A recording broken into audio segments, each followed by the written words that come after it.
Takeuchi was straight up a saint in her past life because literally everything lined up perfectly at a macro level. Firstly, Nakayoshi, the magazine where Sailor Moon was serialized in, had a complete strategy shift in the 1990s. The editor-in-chief during that time, Yoshio Irie, wanted to move this best-selling magazine away from first love stories and wanted to introduce more fantasy series like Sailor Moon. Additionally, Irie pushed for a media mix marketing campaign, which involved close coordination between the magazine, anime productions based on the manga, and merchandise sales. Anime behemoth Toei Animation picked up Sailor Moon, and they were able to negotiate with powerhouse Bandai to handle Sailor Moon merch. Of course, the anime was a huge amplification for the Sailor Moon manga, but I think it was the merch that was the deal sealer. I mean, just 2 years in, the Sailor Moon IP generated over 25 billion yen, or 160 million USD dollars. I found this old January 1993 magazine issue showcasing the different Sailor Moon merch, and it is insane. Chibi figures, moonstick, computer note, shampoo, stationery set, cassettes. Bandai didn't just get a cash cow, they got a whole goddamn cash cow farm. As much as having the proper infrastructure in place is crucial, let's not overlook the fact that Naoko Takeuchi was the driving force behind all of this. She made many of the growing progressive woman class at that time feel represented.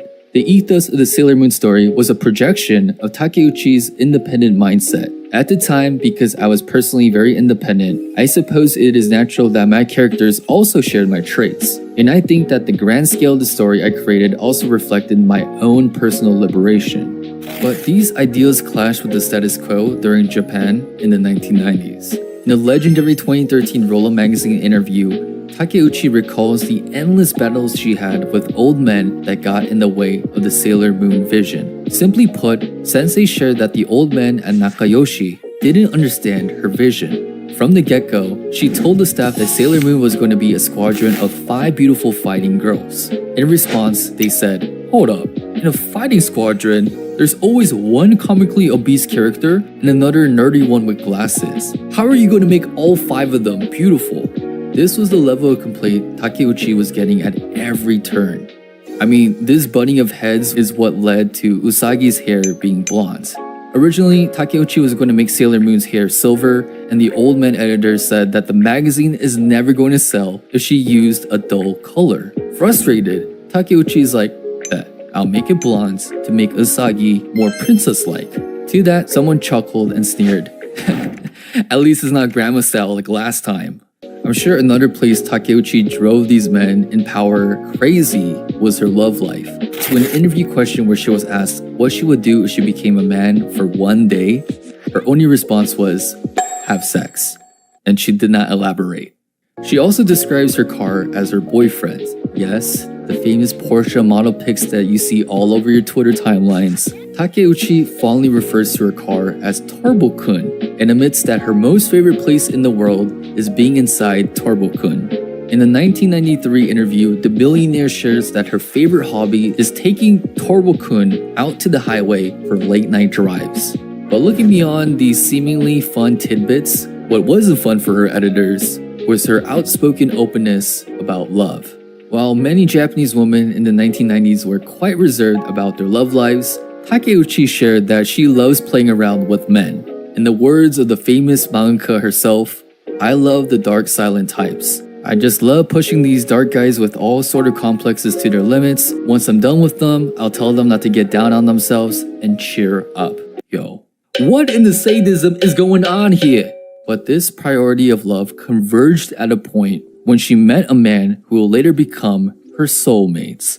In August 1997, Miss Takeuchi got invited to a weekly Shonen Jump party.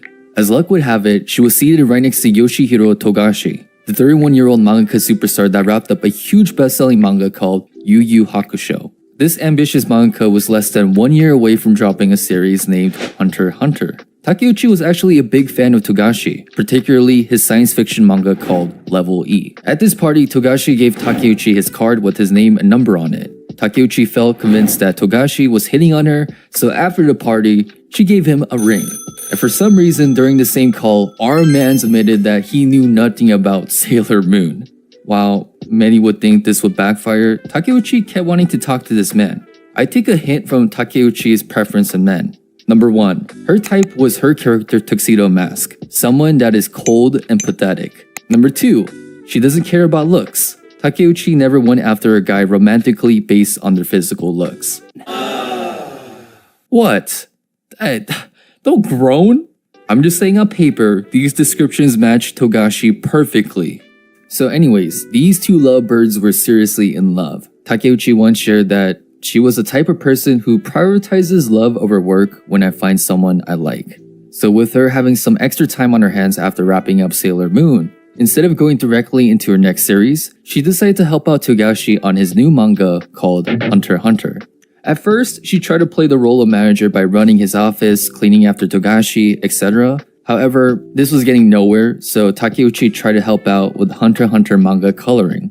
But again, she quickly found herself just sitting around doing nothing. In my personal opinion, I think there was work that needed to be done, but I'm sure Togashi held back because he wouldn't want his new girlfriend to be chained to a desk drawing manga for 12 hours a day. This boredom was evident in Takeuchi's short series called Return to Society Punch, where she dives into what she's been up to after the Sailor Moon manga finished.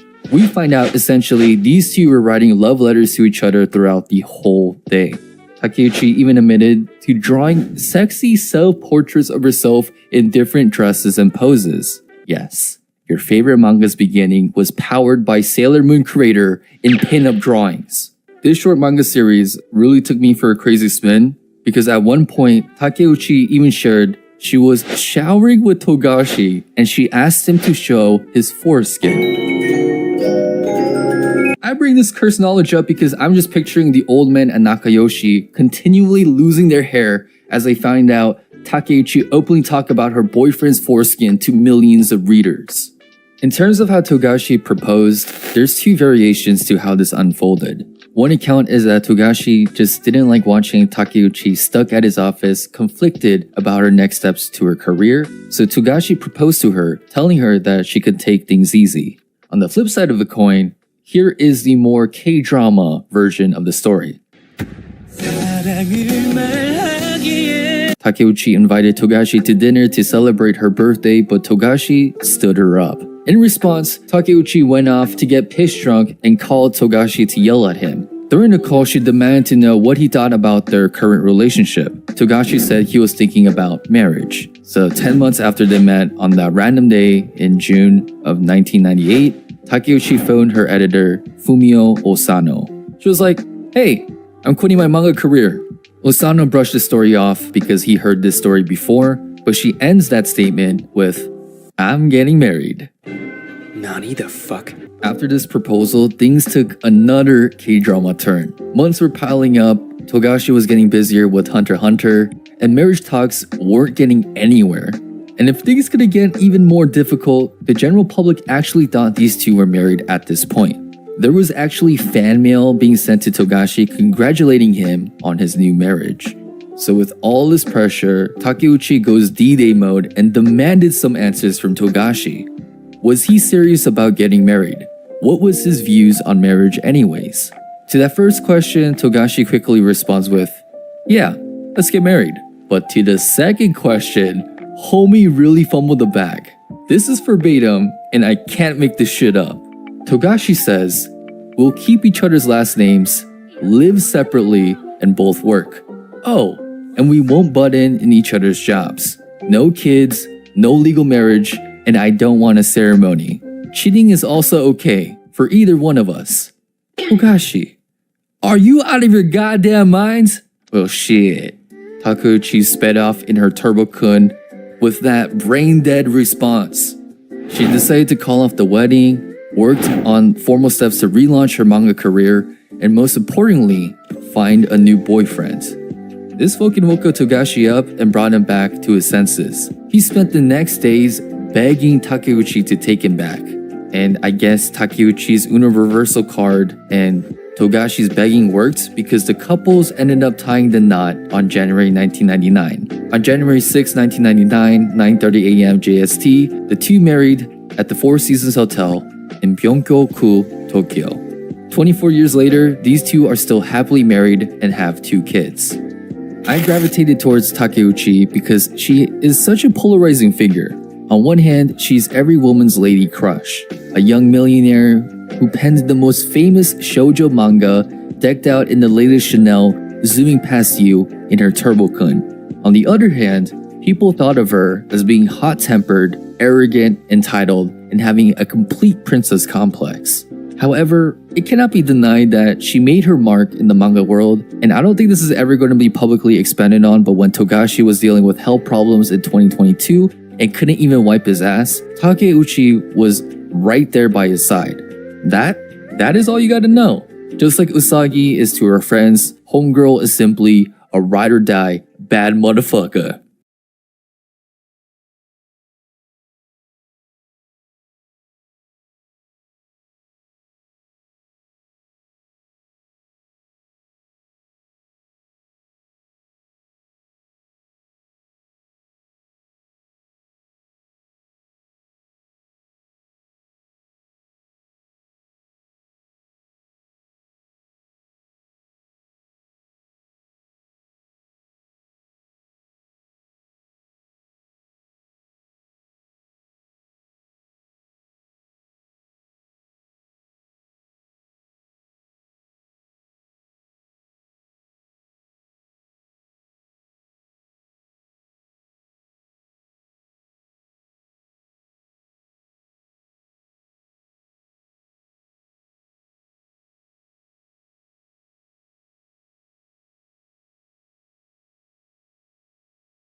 We finally made it to the last video of our discussion, and for this I want to give a bit of a preamble and context because this video is a bit different than the previous two, and I want to be charitable and fair to the people where I think it's due.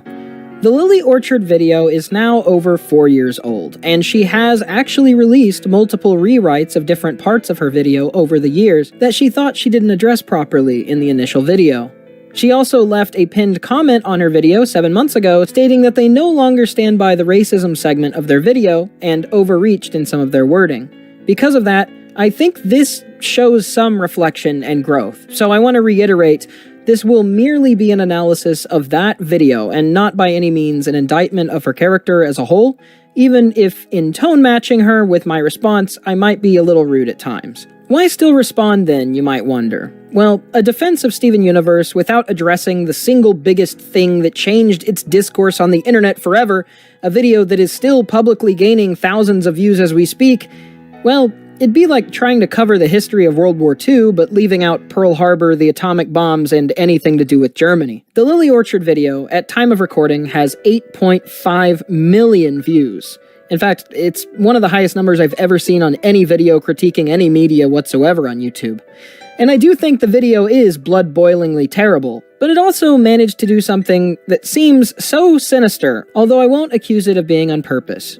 From the last few hours of this video, you have seen how the other large videos against Steven Universe were almost unilaterally small nitpicks with the actual show, and more so vehicles to attack Steven Universe on grounds of perceived progressivism. Any person who worked on the show being dehumanized and harassed relentlessly for anything resembling a left-leaning opinion on human rights, or even just for happening to be black or a minority. There were slurs based on sexuality, gender identity, and ability as a whole levied constantly, as well as insults given to physical character. There were people called pedophiles for acknowledging the inarguable distinction between gender and sex. Accusations of grooming indoctrinators for daring to put something analogous to gay people in a show, equating this to North Korean propaganda.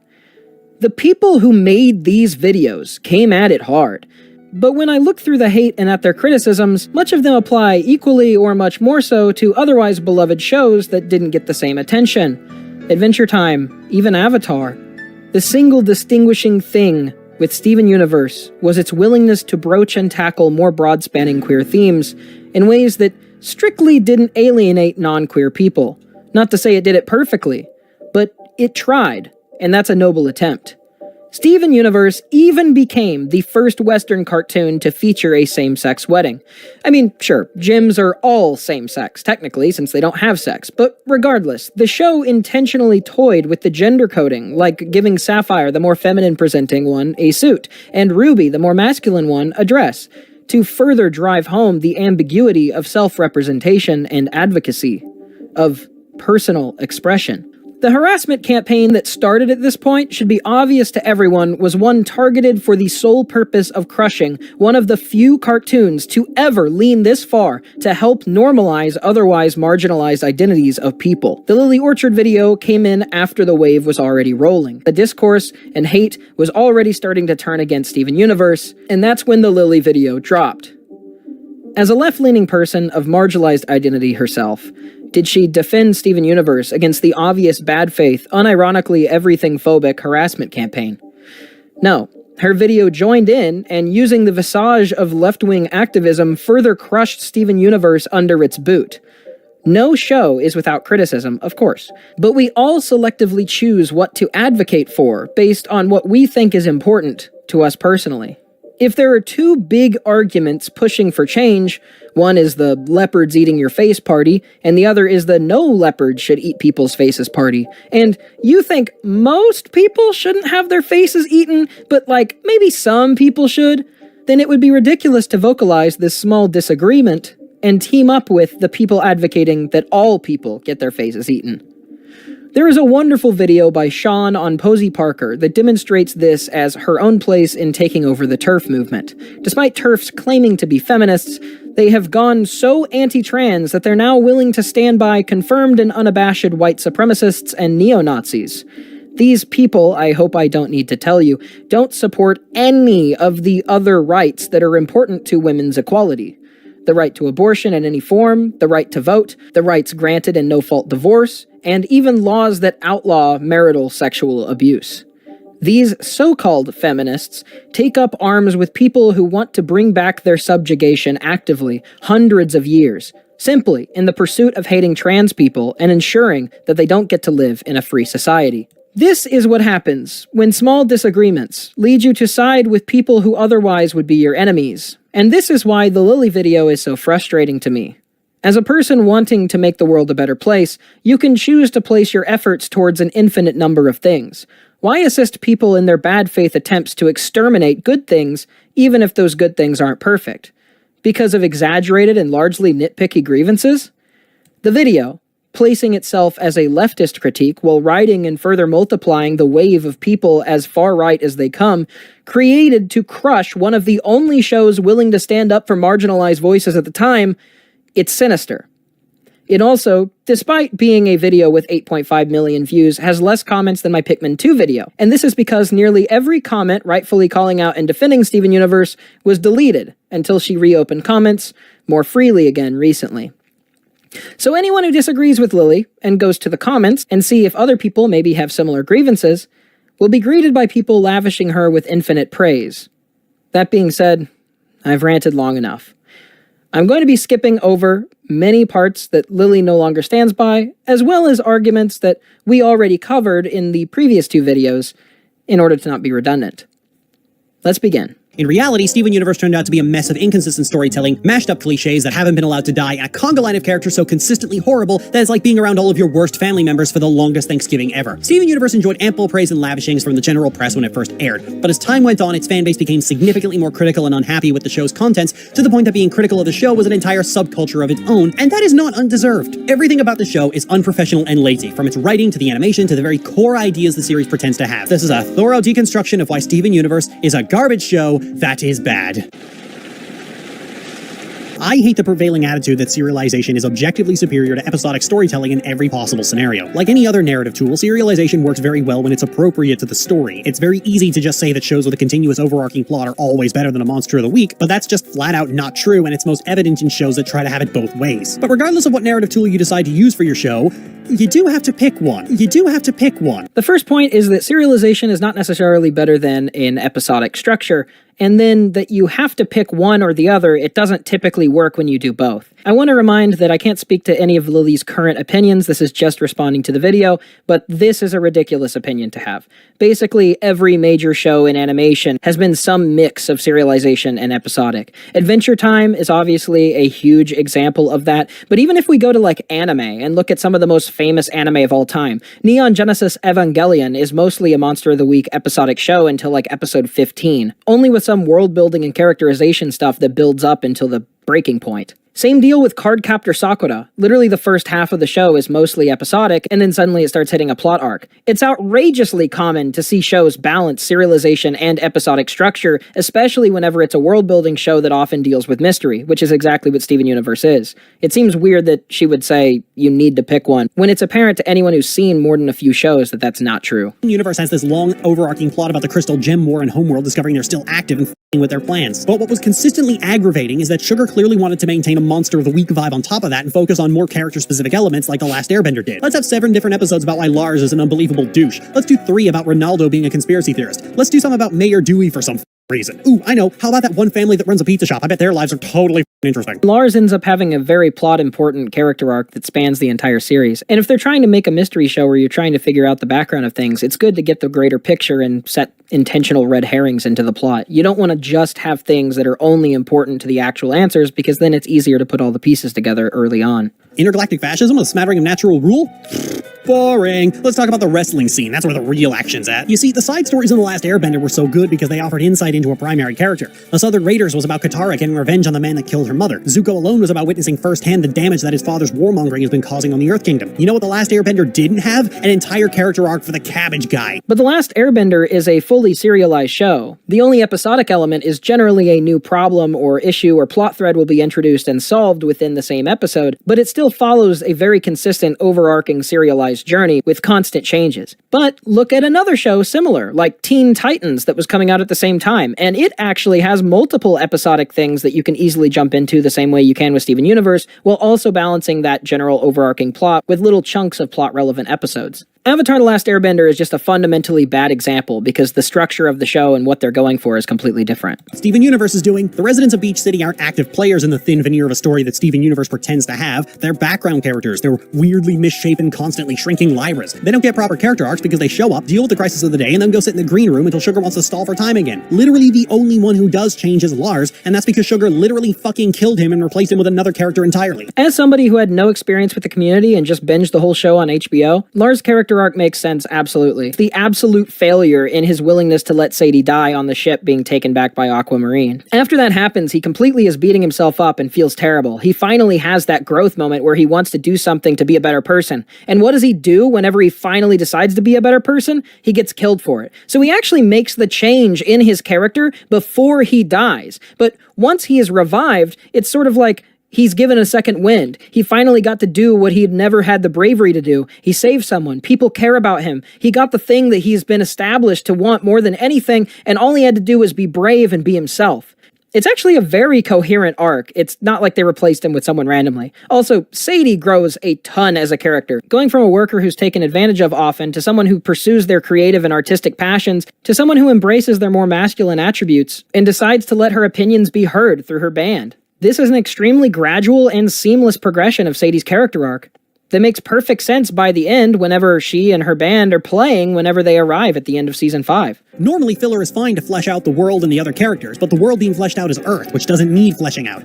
I mean, it's still a fantasy story in a fantasy place on Earth. It's not like they're trying to tell us about how insects work. They're telling us about individual people, characters that don't exist in reality. So actually, yes, you do need world building to establish things that are on Earth, because world building isn't just magical fantasy races and gems, especially whenever Earth actually has some of the gem stuff on it. And the specific cohabitation between these two species, the gems and the humans, is one of the most important factors thematically in Steven being half gem and half human. This push and pull between the gem side and the human side is something that's important to the story. Am I going to defend every Ronaldo episode? No. In fact, Onion Gang in Season 4, I think, is an absolutely terrible episode. It's terrible. I hate it. It's awful. It's such a bad episode. But aside from that, most of the episodes aren't filler because unless you know that they aren't going to be important from the get-go, they are something that could possibly turn into something interesting if you're looking at it as a mystery show, which is exactly how the show structures itself, with different twists and reveals.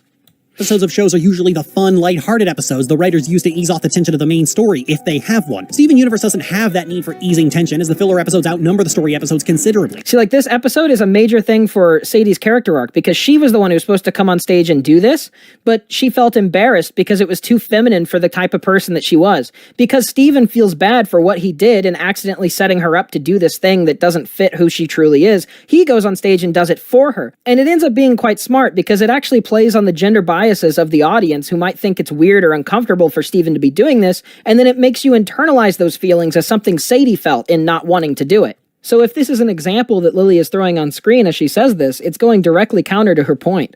It almost feels like Sugar wanted to have a story about an intergalactic space war, but also wanted to just write fanfics about random people in Beach City and couldn't seem to pick one. And for a while that worked for her. The fandom at the very least... Oh, this is Onion Gang. This episode is so bad. This is the one I was talking about. There we go. This is a good example of a filler episode. I'm sorry, Onion Gang likers. I ain't feeling it. I ain't feeling Onion Gang. I'm a hater. I'm a hater of Onion Gang. Seemed to love all of this, and Steven Universe circa Season 1 had an extremely critically undiscerning fanbase. But everything changed when the hiatus is attacked. So the vast majority of people who will ever experience Steven Universe from now until the end of time are going to experience it the same way I did, which was just by binging it on some streaming service or buying like DVDs, Blu-rays, and watching it that way. Because of that, I'm going to be skipping over a lot of the hiatus criticisms, because quite frankly, even though those complaints and issues I'm sure were valid, and I'm sorry that those people had to go through that, it doesn't actually affect the quality of the show in and of itself. It only affects the perception and the bias that people have when going into the show.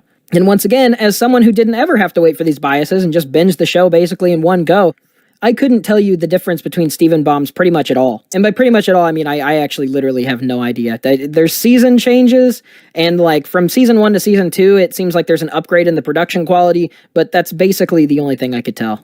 I repeat, it will soon destroy the entire planet. Now, in any other show, this kind of story would have a sense of urgency about it. Not in Steven Universe, however. The episodes Back to the Barn, Too Far, The Answer, Steven's Birthday, Message Received, and Log Date 7152 barely have anything to do with the actual story. They spend most of the time chilling and not really doing much. It's only Back to the Barn that in any way advances the story itself, and there's no reason why the other three couldn't have waited until after the cluster had been stopped. Too Far takes place while they're trying to work on the drill, and specifically is a character building thing for Peridot, which is extremely important considering she's just recently started to fit in with the group. The Answer also isn't passing any major time during the drill arc. It's mainly a flashback that explains the fusion of Ruby and Sapphire, which is an amazing episode. Steven's Birthday is very important for him developing new powers, and also has to deal with his own self-consciousness and trying to understand growing up. So really what you're getting is resolution to a lot of general character arcs and setup for future character arcs leading up to a large plot event. Considering the conclusion of Gym Drill as well, it's important they set up Steven's growth and birthday as how much he's changed from the start of the show and how his perspective is being adjusted.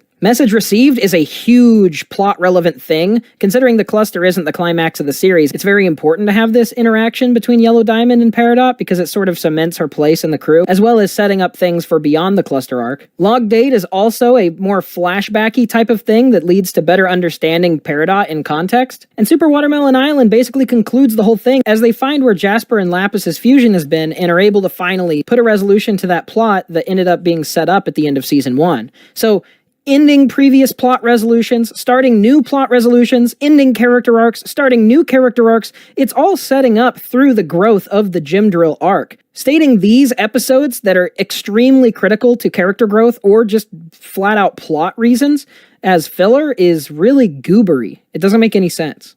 If you take the episode that make up the cluster arc and rearrange them so the waffling happens after the cluster has been bubbled. No, if you put all of these after the cluster arc plot-wise has already been concluded, a lot of the different plot beats in these episodes get screwed up. Now, that's okay. Let's say you rewrite a lot of these episodes. Even then, you don't have the proper character arc and setup for Peridot completely flipping sides and deciding to help the gems with the crystal. I mean, Message Received, at least, is extremely important to the Gem Drill arc from a plot perspective. And understanding how Steven has grown from Steven's birthday and his ability to communicate with the cluster is also important. So, this is a far worse structuring that completely ignores the character development and structuring. Nearly every arc has this issue. The Jasper arc from Gem Hunt to Earthling. So this only works if you view this as purely a plot arc, but it isn't. It's a arc of Jasper's character. So you've got two things with Jasper's character, and then events in between, and the resolution of Jasper's character arc. The stuff with Steven and Amethyst is something that's been building for a couple seasons at this point, and is finally coming to a head as she slowly realizes that she's becoming the weakest link in the group. Bismuth is a super plot relevant episode just in general, and considering Earthlings happens after the last episode of the supposed Jasper arc, that shouldn't even come into consideration if you're only worrying about the pacing of the Jasper arc.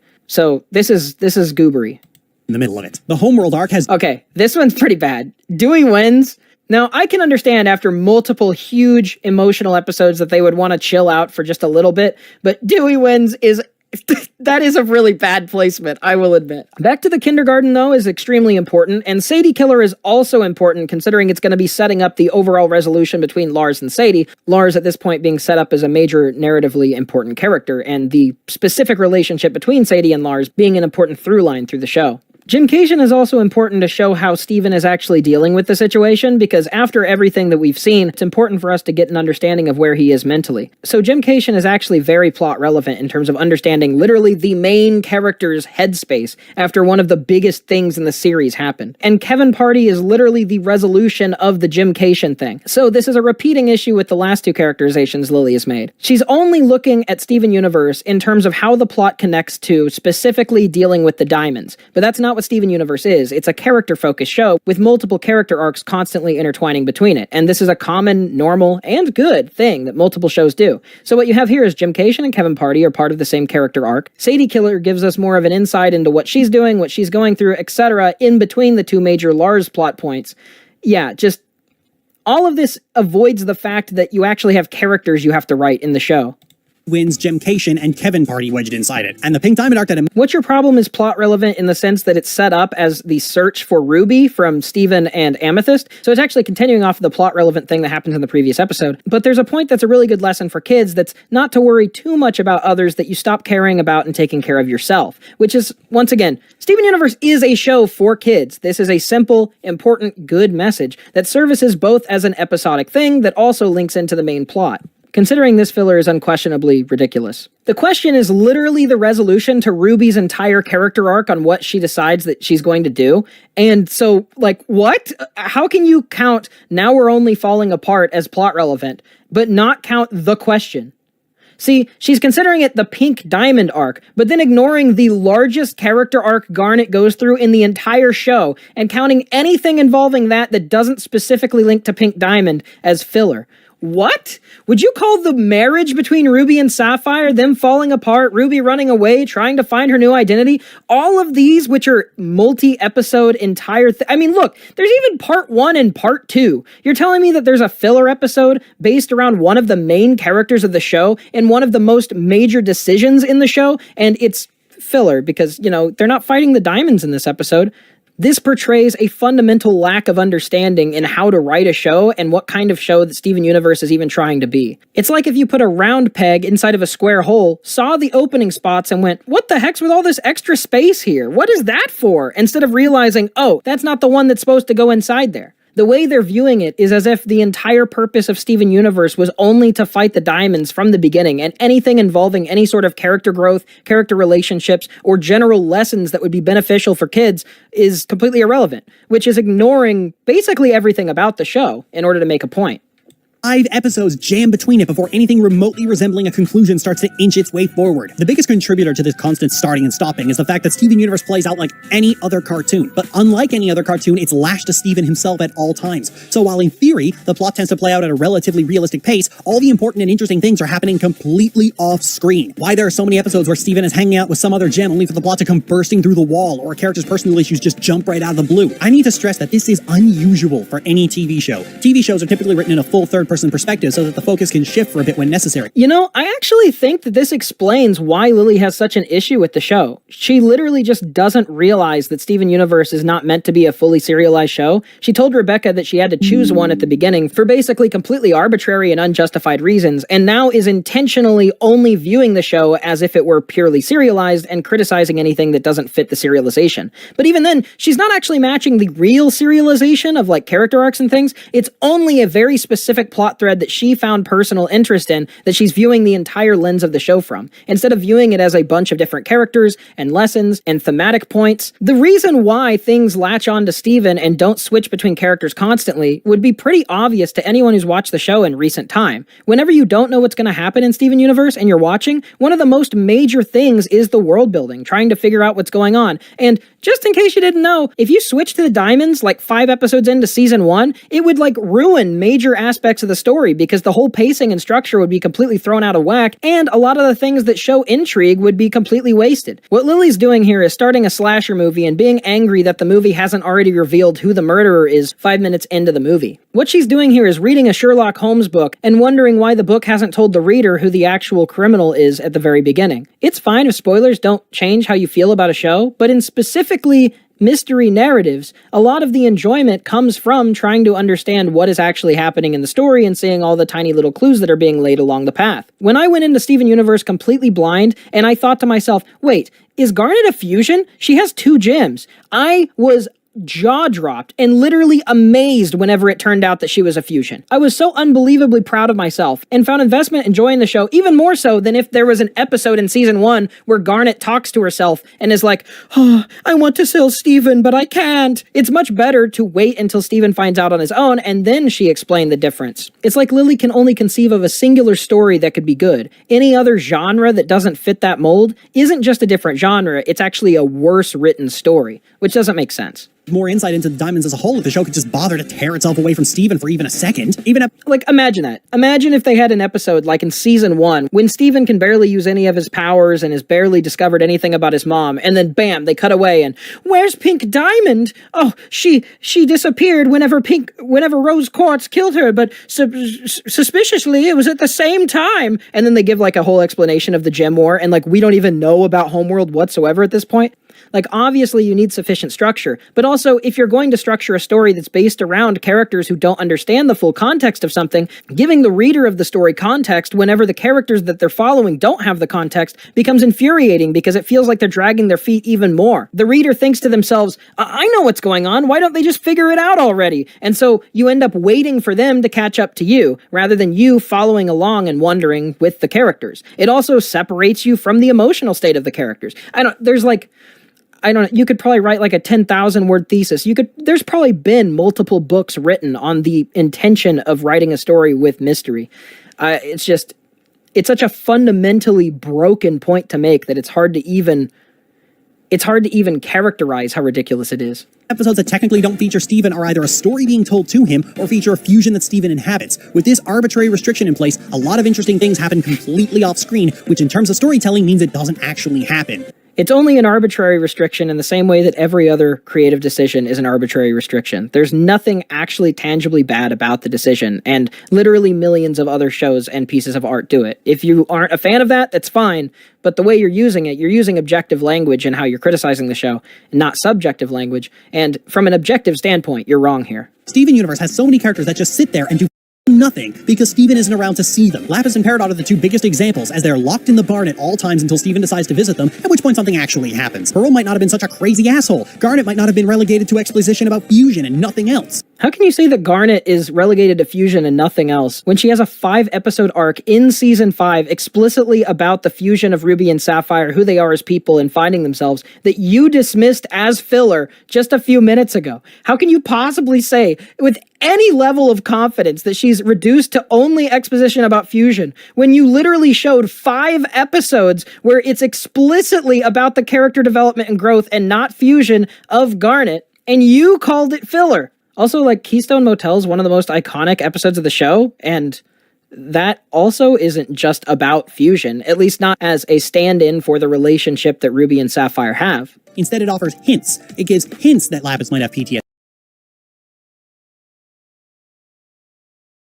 There is a secret alien jellyfish invasion happening in Bikini Bottom. Mr. Krabs has been replaced by a fake imaginary doppelganger. Larry the Lobster is secretly a Bikini Bottom drug lord kingpin, and many, many more mind-blowing reveals in these 8 final SpongeBob mini-theories. I originally posted these theories as a part of my giant 4-hour-long final SpongeBob conspiracy compilation, but some people said it was kind of annoying to skip through the old content just to find the new theories, so I'm reposting just the mini-theories here for your convenience. And also to milk these theories for every cent I can. Hello! I like money! I worked hard on these mini-theories, I think I deserve that. And hey, after you're done, still go check out that compilation because the old theories have a ton of new content in them too. Please enjoy the final SpongeBob theories I will ever post, and stick around till the end to hear what other shows and movies I will be covering next. Thank you, let's begin.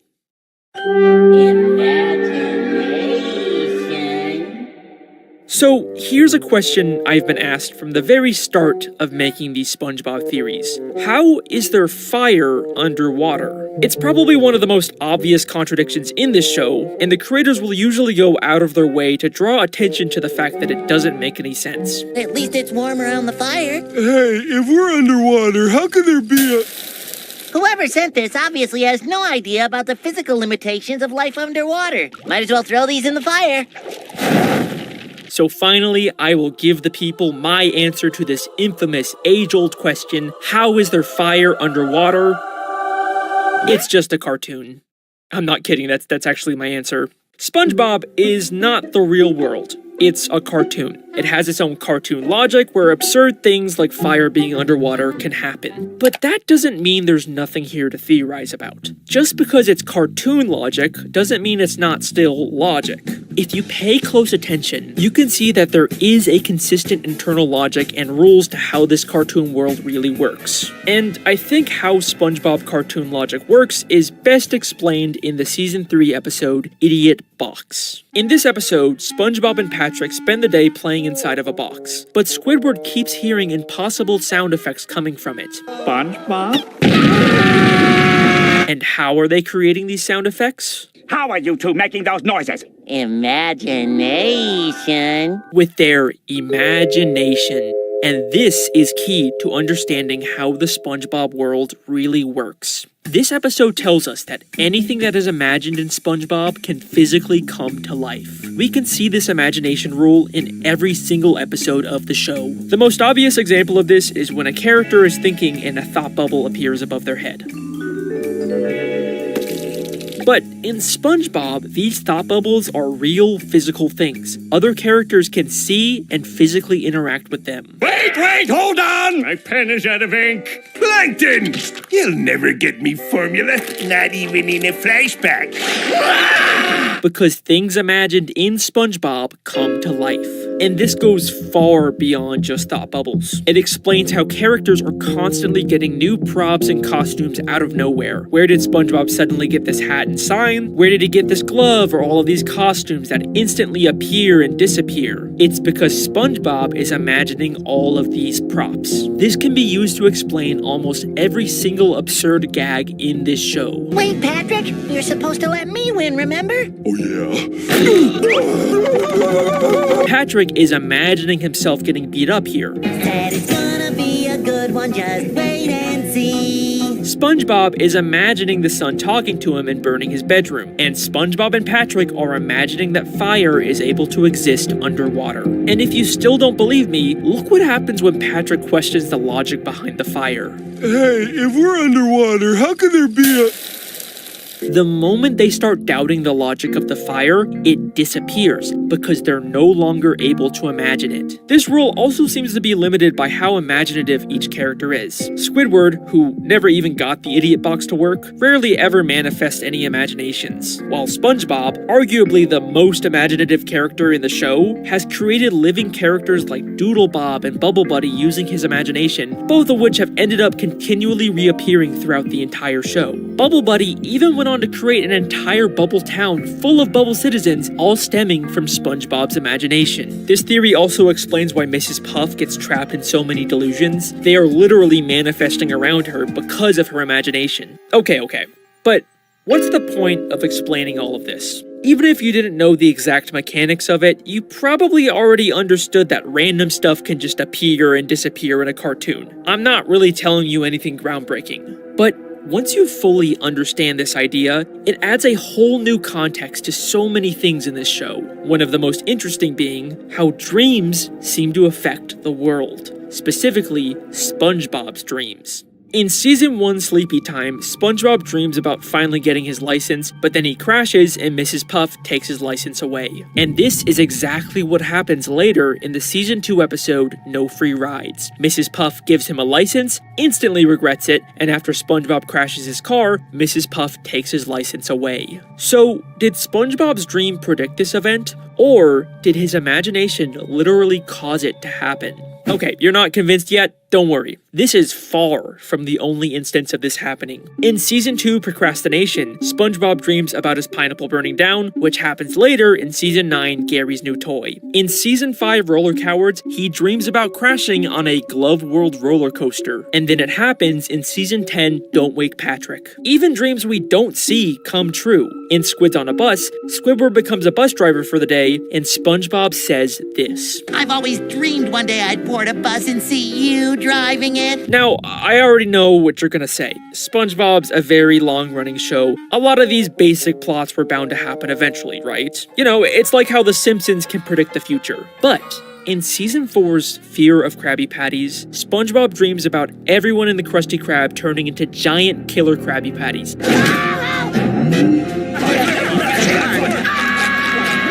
That is a very weird and specific plot, and yet that's still exactly what happens 7 seasons later in Krabby Patty Creature Feature, when Mr. Krabs feeds people experimental Krabby Patties and turns everyone into giant mutant Krabby Patty monsters that try to hunt SpongeBob down.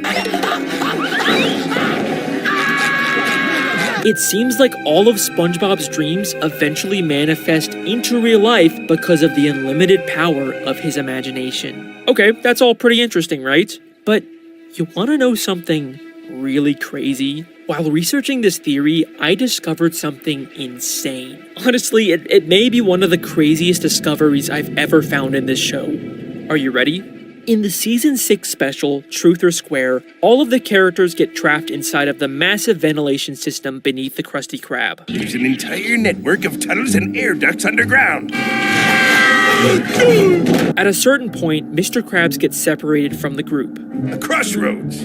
I'll go this way, and SpongeBob, you lead him down that way. SpongeBob then takes a break to tell the story of when Mr. Krabs told him the Krabby Patty secret formula. This reminds me of the time Mr. Krabs confided in me the Krabby Patty recipe. Mr. Krabs called me into his office. And then something really strange happens. After the story, we cut back to the group, and Mr. Krabs is somehow back with them after previously being separated.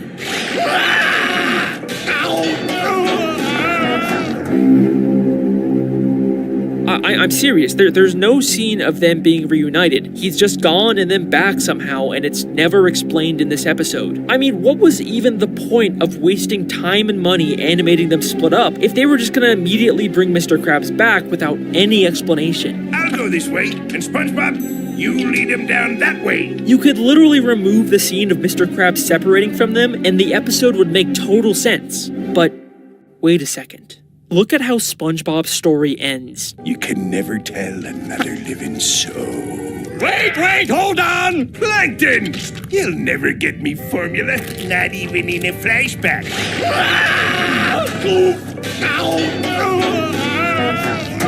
SpongeBob.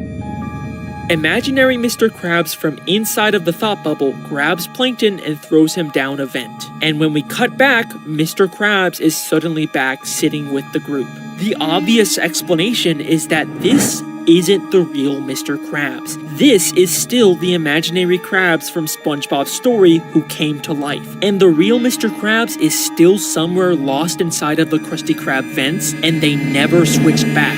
The Mr. Krabs they escape with is not the real Mr. Krabs. And every time we see Mr. Krabs after this Season 6 episode, he's actually a fake imaginary doppelganger. And the real one is still trapped beneath the Krusty Krab somewhere. It's the reason why Mr. Krabs in later seasons has become such a one-dimensional character, going from someone who was cheap but still genuinely cared about his employees and family to a one-note cartoon villain. It's because he actually was replaced by a flat, imaginary imitation of the original. And I know what you're gonna say, there's no way SpongeBob would imagine him to be that way. Well, think again. Show me what you got. Look at me. I'm Mr. Krabs. I love money. Every night I tuck me wallet in and tell it a bedtime story. Ooh, what's that you say? Me daughter Pearl needs an operation? I'll do it myself and save a nickel. That'll do, SpongeBob. And that is the imagination theory. 7 more mini theories left. Woo! Spooky, scary skeletons and shivers down your spine. Just a heads up, some of these new mini-theories kind of build off of my old SpongeBob conspiracies, so if you've never seen my television theory, I recommend watching that first. So, there's this viral image that's gone around the internet that points out a really funny detail about this show. There seems to be a frightening number of miniature dead human skeletons in SpongeBob. And it's a really funny observation, but it's also really strange because why are there a bunch of mini dead human skeletons in SpongeBob? Like, the animators already have a generic design for a fish skeleton. Why are they going out of their way to make these human skeletons? They're obviously much more detailed and harder to draw. And this is something we see in both early and modern SpongeBob. Well, I think the television theory actually provides a pretty good explanation for this. We know there's tons of human scuba divers secretly filming the show, and it even looks like some of them are fish-sized, and we know there is shrinking technology in this show, so like I've already said, I think it's fair to assume that humans shrunk themselves down to better film these characters undetected, which explains why we see so many tiny human skeletons. They're the crew members who sadly passed away during the filming of SpongeBob. They are deep underwater after all, it's not the safest place for humans to be. And that's about all I had to say about this topic. It's not actually that interesting. I probably wouldn't have even bothered making this separate mini-theory if it wasn't for a very interesting piece of SpongeBob history that was recently made public. The original SpongeBob Pitch Bible, the document created by Steven Hillenburg in 1997 to pitch the show to Nickelodeon, was just recently finally made available to the public. And it is full of fascinating early ideas and concept art for the show. But what's interesting to me is that much like the show itself, the Pitch Bible is presented like a fictional in-universe report from a team of deep-sea divers discovering Bikini Bottom for the first time. An afternoon ascent into the deep crystalline gulf, which plummets from the island's coral base, revealed the natural wonder which had so long eluded the eyes of mankind. We had indeed found Sponge Boy, which was the original name for SpongeBob. There before us, glistening in the glow of our dive lamps, sat a submerged treasure unlike any other in the world. We were afforded a first-hand glimpse into the character of Sponge Boy and his world. It's crazy that even the Pitch Bible for this show has lore. If this doesn't prove the television theory, I don't know what does. But there's something in this Bible that I always thought was a little strange. On page 12, there's a dedication section. It describes one of the first expeditions to Bikini Bottom taken by a deep-sea diver named Bucky Leavitt, using a new and untested diving suit, which ultimately imploded from the undersea pressures. Bucky died making the only known map of Bikini Bottom. It is to Bucky and his pioneer spirit that we dedicate this research. It's kind of a strange thing to include in a pitch for a kid's show, of all things. The story seems to be inspired by Benjamin Leavitt, the inventor of the suit shown in this photo, but there's no record of him ever dying during an expedition. So it seems like this story about Bucky was completely made up just to add more lore to the show. So it then begs the question, if he is a character in this universe, where is Bucky's body? Could he possibly be one of the human skeletons we've seen throughout the show? Well, we know Bucky died in his old prototype diving suit, so I think his body would probably still be inside of it. So the real question is, do we know of any diving suits in Bikini Bottom? And yes, we do. We see it almost every episode. SpongeBob's television. SpongeBob's TV is clearly supposed to be an old diving suit helmet, but it's strange because it's so small compared to diving suits we've seen worn by other humans. So either this diving suit is from a shrunken human, or it's been compressed down to a smaller size by the pressures of the sea, just like Bucky's. We even see SpongeBob's TV design was a part of the original Pitch Bible. I think there's a very good chance that this is supposed to be at least the head of Bucky Leavitt. I think every time SpongeBob is watching TV, he's actually staring directly at a dead human skull. And if you don't believe me, in Season 10's Whirly Brain, SpongeBob and Patrick fight over the TV and actually pull it apart. And for the very first time ever, we get a look inside. It's an extremely fast moment, but if you go frame by frame, you'll see that inside of SpongeBob's TV is what looks like a human skull. And that is Skeleton Theory. Rest in peace, Bucky.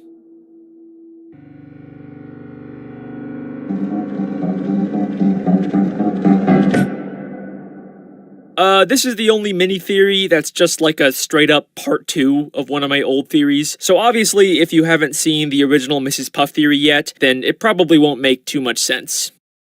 So, there's been a lot of new evidence that's come out about Mrs. Puff since I posted my theory. Some I already added to the main theory, like her real name being discovered, so go watch that if you haven't already. But I saved some really cool discoveries and new ideas just for this mini theory. Like, in Lighthouse Louie, I missed this the first time, but if you look closely in her pile of junk, you can actually see a dead police officer's corpse. Oh my god!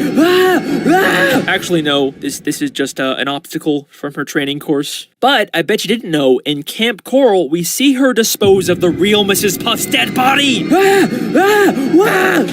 Also no, this is just a piñata that looks like her. Okay, but they're clearly trying to mess with us at this point. Before I get into the actual new discoveries, I want to talk about some alternative ideas I've come up with for some parts of the Mrs. Puff theory. As I've already said, I am not the biggest fan of where I took the third part of this theory. I really wanted there to be this big reveal about why the prison is forcing Mrs. Puff to teach SpongeBob, when in reality, it just makes so much more sense that, like in Doing Time, every time Mrs. Puff sees SpongeBob in jail, she's actually just hallucinating. Good day, class. I must be having a nightmare. You know, there's just way more direct evidence in the show to support this, as opposed to this convoluted warden theory. And it's further supported by my new imagination mini theory from earlier in this video. We know the show exists in a world where things you imagine can easily come to life. And Mrs. Puff is constantly imagining her fear of SpongeBob or the guilt from her past mistakes. So it makes sense that she would get trapped in her own delusions so often. But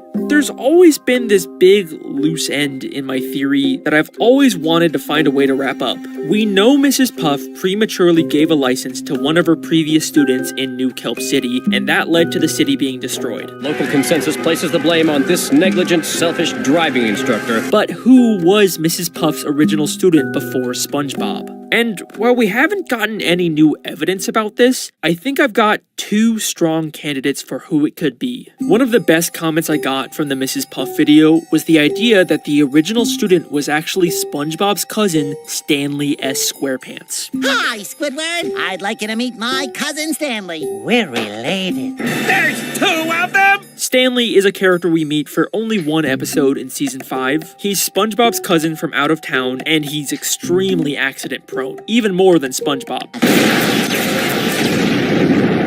Now, we don't know what town he's from, but we know his Uncle Sherm sent him away because he was too destructive. So he totally fits the idea of Mrs. Puff's former student that probably destroyed New Kelp City. It would also add another layer to why Mrs. Puff is so tortured by SpongeBob specifically. He would literally look and act exactly like her former student. There's two of them! So yeah, I think this is totally plausible. Great comment. The only thing that kind of holds this theory back is the lack of any actual concrete connection between Stanley and Mrs. Puff. Like, unfortunately, they're never in the same episode. But I think I have another possible candidate for this mystery student. Someone who we actually see interact with Mrs. Puff. In the Mrs. Puff theory, I theorized that the entire episode Doing Time was all imagined by Mrs. Puff, and everything we see, even small details like her changing prison uniforms, are symbolic for what's really going on inside of her head. But if that's true, then what does this random other prisoner that keeps showing up symbolize? Hey there, Puff Mama. What's today's grub?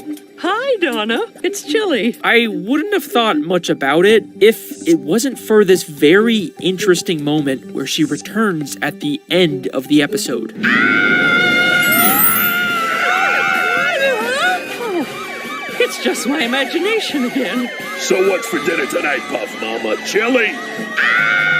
I think this could be implying that Donna is Mrs. Puff's original student. We see her driving Mrs. Puff's boat in a free-fall crash, just like her old student probably also did. And then she literally gets replaced by SpongeBob. So what's for dinner tonight, Puff Mama? Chili?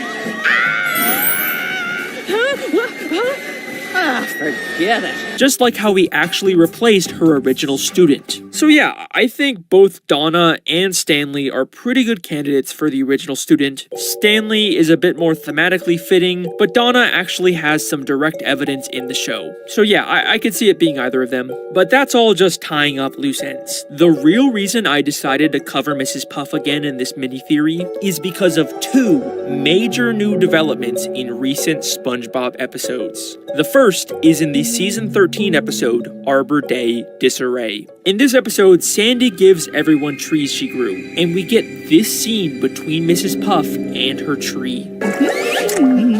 I love talking to someone who knows how to keep a secret. I can finally tell someone what really happened when I pulled that job in Shell City.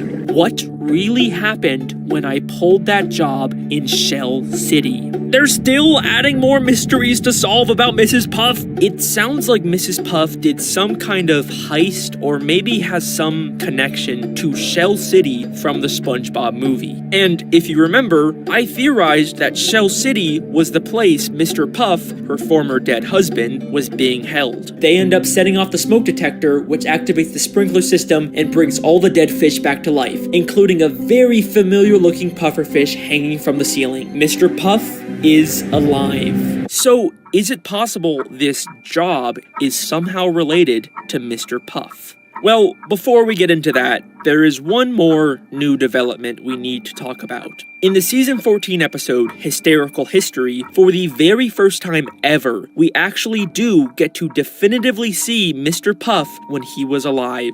Bikini Bottom's own titan of industry, Mr. Puff, ran the first successful boat assembly line. So, this episode is just a bunch of flashbacks from Bikini Bottom's history, and we learn that Mr. Puff was actually a wealthy businessman who ran a boat factory. And Sandy later confirms that this is all actually true. This isn't just a story SpongeBob made up. Now, Mr. Puff looks and sounds a lot like Mrs. Puff.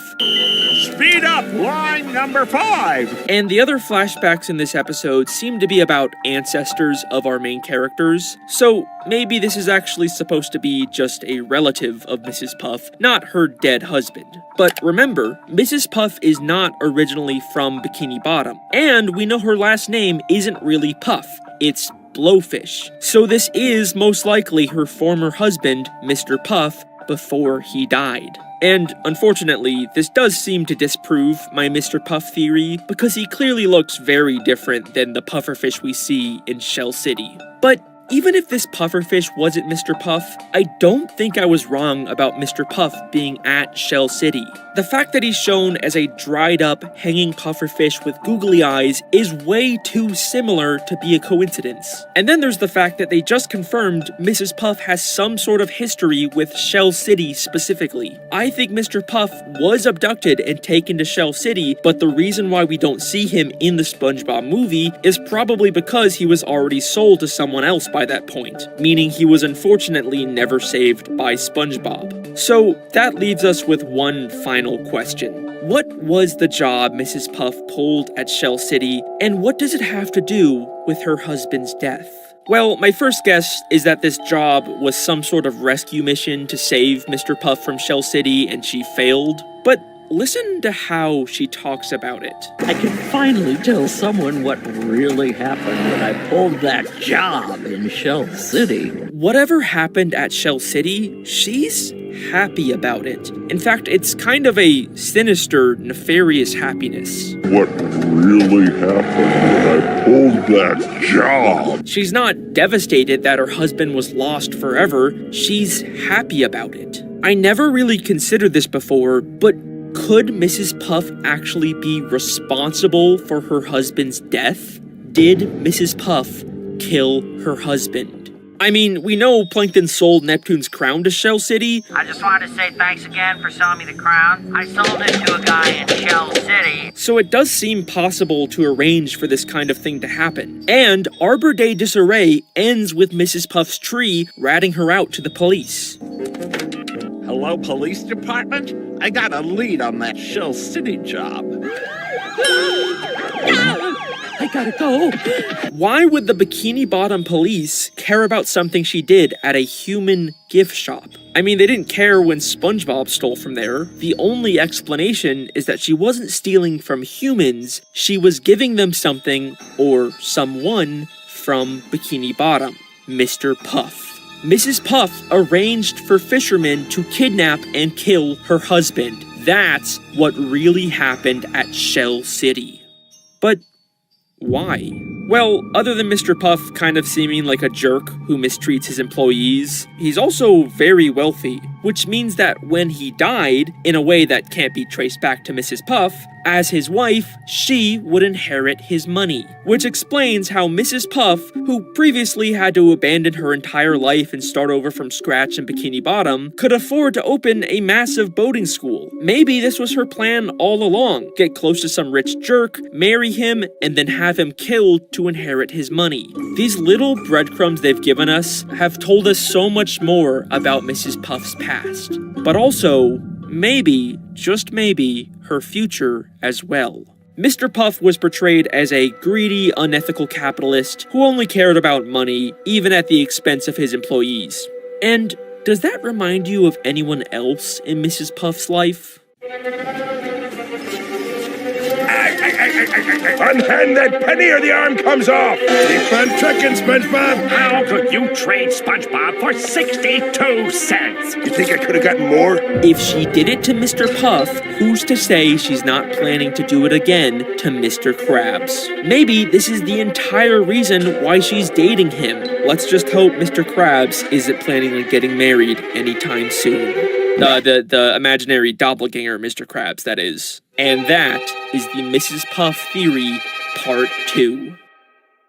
Incredibly excited because we get to talk to the voice of Karen today, Jill Talley. I love trying to make sense out of SpongeBob. My adorable nephew called me up and he just was like, Jill, do you know about this? What do you make of this? Like, what do you think about this Mrs. Puff? And I didn't know what he was talking about. It was like a fever dream because I wasn't aware of all the conspiracy stuff. So all I'm hearing on the phone is criminal, past clues. And I'm going, what is he talking about? I said, I'm going to look into it, Frankie. So then I went online and I started looking at it and it was fascinating. Wow. I was in. I was going, I want to know too. Okay, this next part isn't actually a new mini-theory. It's actually just me debunking the popular Krabby Patty is crab meat theory that people keep commenting about, just because it annoys me. But don't worry, there's still gonna be 8 new actual theories in this video. This is just a little bonus. So that's what I taste like. So, a lot of people think that Krabby Patties are actually made of crab meat, and Mr. Krabs is going around killing all the crabs in Bikini Bottom. This is the comment I will get for the rest of my life. It's crab meat. Actual crab? I mean, why else would Mr. Krabs be the only crab in Bikini Bottom? Except for his mom, and his dad, and his nephews. Okay, but there's no crabs outside of his family, except for this guy, and this doctor, and this kid, and these 2 crabs, and this circus guy. But besides them, there's no crabs in Bikini Bottom. Okay, even if there is not, like, a lot of crabs, there's equally not a lot of sponges, or starfish, or pufferfish, or squirrels in Bikini Bottom. Bikini Bottom is like 90% generic fish. But then why is it named the Krusty Krab? Cause the owner's a crab, and that's his last name. But even if we ignore that, it's like, why would Mr. Krabs advertise his dark secret as the name of his restaurant? But then why is the Krusty Krab shaped like a crab trap? Okay, this is actually the one good piece of evidence in this theory. I think it's a little ambiguous whether it's supposed to be a crab trap or a lobster trap, so I did some digging, and Patchy actually calls it a lobster trap in a SpongeBob DVD bonus. The Krusty Krab looks like a New England-style lobster trap, but now it just traps the pocket change of Bikini Bottom's hungry denizens. They also find a very similar-looking building in Camp Coral and call it a lobster trap. Oh no! We've walked into a real-life lobster trap! I could maybe see this evidence kind of working, but you'd kind of expect if this was their secret intention, they would like call it a crab trap, you know? But what about the scene where Mr. Krab eats one and he says that it tastes like him? so that's what I taste like. This is supposed to be the smoking gun piece of evidence that's all over TikTok, but nobody actually shows the clip with context. Mommy, my Krabby Patty tastes funny. Well, no wonder. It's all old and dried out, like that man right there. Now put that thing where it belongs, in the garbage. La la la la la la. Well, little Patty, we're two of a kind. We've both lost our luster. So that's what I taste like. Mr. Krabs says the patty tastes like him because the lady called the patty old and dry like him. And he's been feeling insecure about his age in this episode. Like, I'm not saying the Pearl's mom theory is the best theory ever, but it's better than this shit. Come on!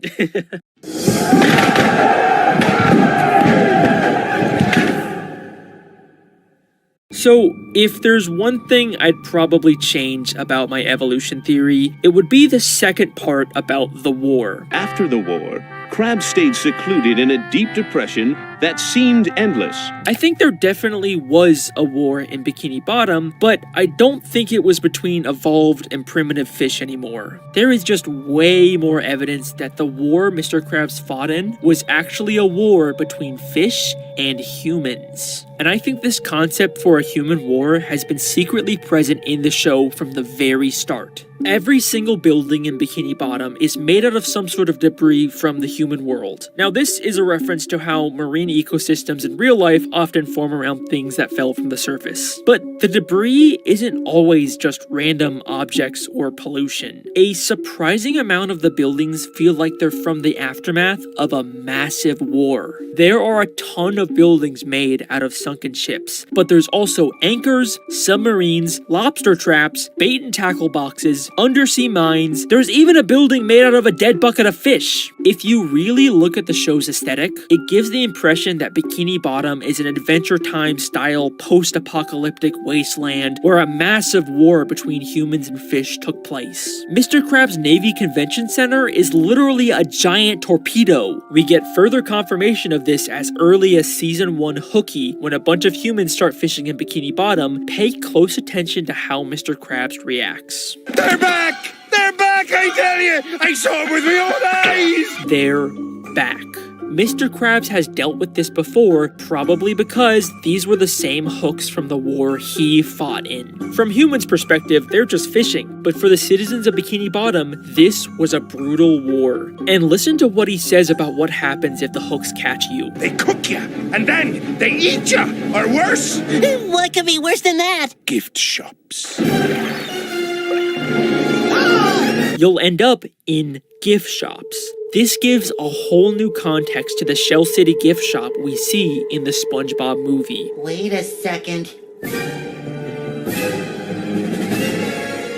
Those fish are dead. All these dead fish are victims from the human war. Look, the gift shop in Hooky even has a very similar sign to the Shell City gift shop. Among the dead fish in Shell City, we specifically see the same type of royal seahorses King Neptune uses. Which makes sense because as King of the Sea, he would probably be the one commanding the army to go fight the humans. Movie Neptune even talks about Shell City like he has personal experience with it. My crown is in the forbidden Shell City! No one who's gone to Shell City has ever returned! I guess this could also mean Mr. Puff was a victim of the war, but I kinda prefer the idea from my new Mrs. Puff mini theory. We also see giant hooks all over Mr. Krabs' wall of memorabilia, along with other human fishing tools. There's even a picture of the Bikini Bottom museum ship before it was sunk in the war and later turned into a museum. There's also this picture of a human pirate. And before you say anything, no, this is not Patchy. It's probably just someone he fought in the war. Listen, I still definitely think these pictures could be Pearl's mother, and she's still the source of the Krabby Patty meat, but instead of Mr. Krabs killing her, she was probably just a casualty of the human war, and Mr. Krabs just found her dead body and adopted her orphan daughter. There's also the Hook Museum, which with this context looks much more just like a straight up war museum. Now, these are smaller hooks, so I initially thought maybe this was just a museum of hooks made by evolved fish to catch primitive primitive fish like clams, but listen closely to the audio Mr. Krabs is listening to. The three-pronged jig hook was first sighted in local waters more than 100 years ago. The hook was first sighted in local waters more than 100 years ago. This is definitely a museum of human hooks, and we now know this war has been going on for at least 100 years. There's also tons of movies and TV shows in Bikini Bottom based around the horrors of hooks.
tonight's frightening feature.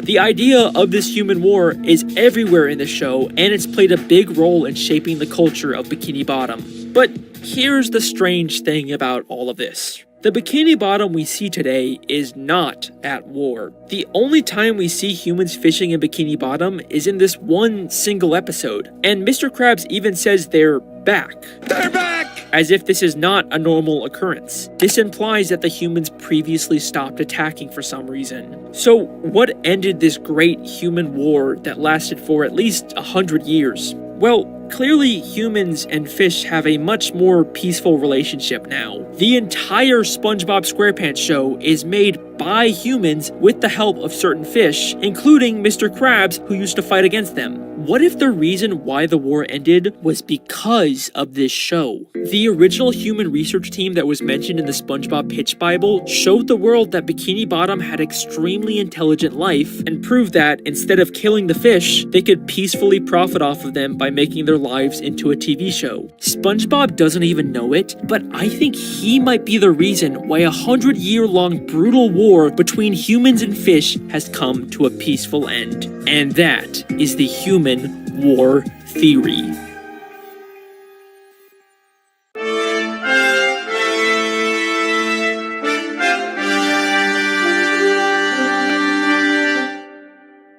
So, in 2021, Nickelodeon released a new spin-off show all about Patrick, called The Patrick Star Show. Hi, I'm Patrick Star, and I live with my parents. This is my dad. This is my mom. This is my sister. This is my grandpa. And this is my show! And I was really interested in it because it seems to kind of acknowledge the fact that it is a TV show, with Patrick actually being filmed and putting on a show as part of the plot of each episode. Coming to you from the Star Family home, it's time for the Patrick Show! And here's your wide-awake host, But it's weird. It's supposed to be a prequel when Patrick was still living with his family, but the Patrick's parents and sister characters that were established in the main show have been replaced by completely different people in this spin-off. This has been a long-running mystery about the Patrick Star Show that many people have asked me to talk about, but a storyboard artist for the Patrick Star Show actually addressed these contradictions in a very funny Twitter thread where he offers many different possible explanations for why Patrick's family looks different. These range from Patrick just perceiving reality differently, to him just assuming whatever starfish is closest to him is his family, to some kind of crazy timeline manipulation. But my favorite is just that they were recast by the in-universe showrunners and Patrick's too dumb to notice. Also, casual television theory confirmation, no biggie, we're used to it at this point. Now, I watched a good amount of this show when it was first coming out, and there wasn't really too much here for me to analyze, except for one very interesting character.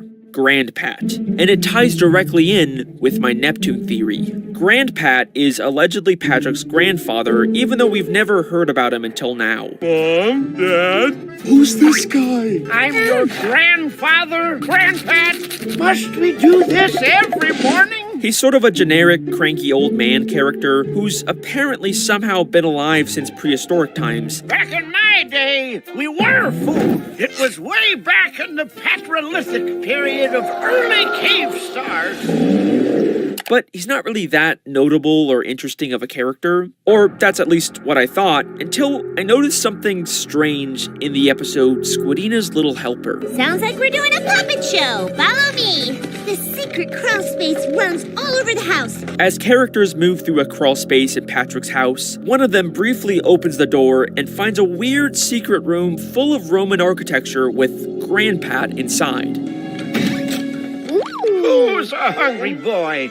Dig in so you can grow up big and bristly. The puppets are this way. It's kind of a weird throwaway gag, but there's not really much to it, and they immediately move on with the episode without ever addressing it again. But something about this tiny, insignificant moment really stuck with me, even months after watching this episode. And when I watched it again, I couldn't help but notice that the door leading to the room is labeled XIV. the Roman numerals for 14 for seemingly no reason. Is this supposed to be the 14th room in the house or what?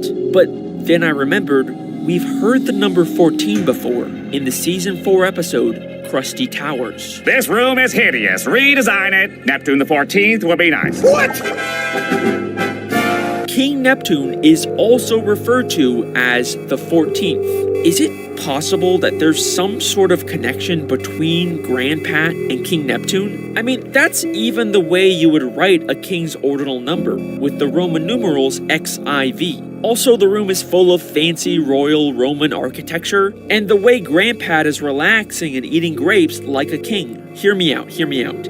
Is it possible Grandpat is King Neptune? We know Neptune has the power to change the way people look. What the? And it would explain why Grandpat, just a normal sea star, is able to be alive as far back as prehistoric times. He even has a prehistoric drawing of a starfish wearing a crown in his bedroom. This could even explain why they thought Patrick was a descendant of royalty in Rule of Dumb. Which makes you a descendant of royalty. You are a king. But wait a second. Why would the King of the Sea be pretending to be Patrick's cranky old grandpa? Well, remember, the Patrick Star Show is a prequel to the main series, and if you believe my Neptune theory, then you know Neptune wasn't always the King of the Sea. It's likely at some point he stole the throne and Poseidon's wife. So, what if this takes place before Neptune became king? When King Neptune was a little Neptune, his mother set him adrift in a river. When he was all alone, abandoned by his own mother, desperate to find the family that he was denied his whole life. So, how would he get one? Well, it turns out that there just happens to be one family in the sea that's dumb enough not to notice when new family members are added or replaced. The Patrick Star family. So, he transforms himself into the cranky old grandfather character, Grandpat, and secretly inserts himself into the family without their knowledge. Who's this guy? I have no idea. Do you see so? So you can see him too, Bunny? I thought I was the only one. I'm your grandfather, Grandpat. Must we do this every morning? Finally giving him the family love he's been searching for his entire life. Grandpat! We love you! And if this all still sounds far-fetched to you, listen closely to the music we hear in this scene. Who's a hungry boy?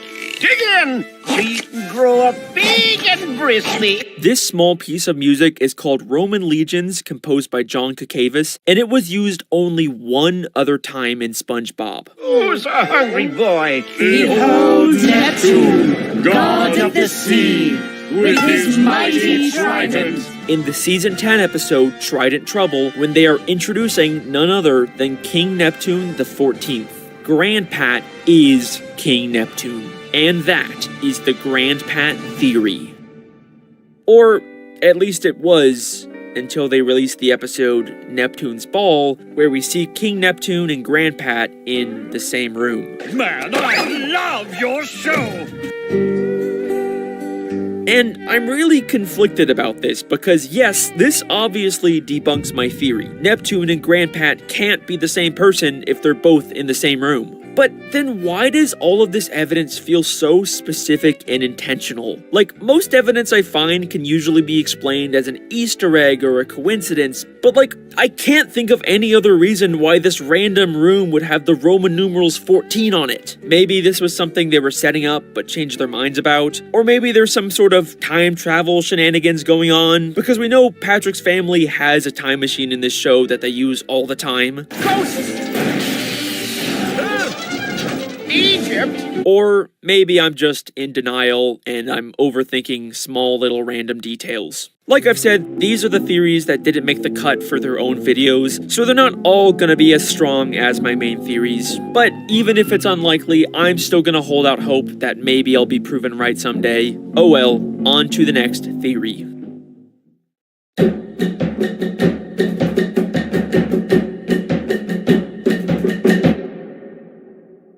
So, When it comes to SpongeBob theory crafting, the SpongeBob SquarePants movie is a pretty contentious topic. Why is there no continuity between the movie and the show? Does the movie take place in the future as the canonical end of the SpongeBob timeline like many people believe? Or does it take place when it was released between season 3 and 4 and it was just a fake movie production that holds no continuity? But wait a second, if it's supposed to be a fake movie production, then why does it also seem to have a secret narrative about joining a goofy goober cult? Is Shell City supposed to be a mass suicide room from an alien death cult? Or are these victims from a human fish war? This is the issue with creating so many wildly different theories about the same show. Sometimes not everything is gonna line up perfectly. And I was ready to just give up and take the L until I noticed something really strange in the season 3 episode As Seen on TV. In the beginning of this episode, we find out Mr. Krabs has hired Squidward to direct a Krusty Krab commercial. We're shooting our first ever Krusty Krab commercial.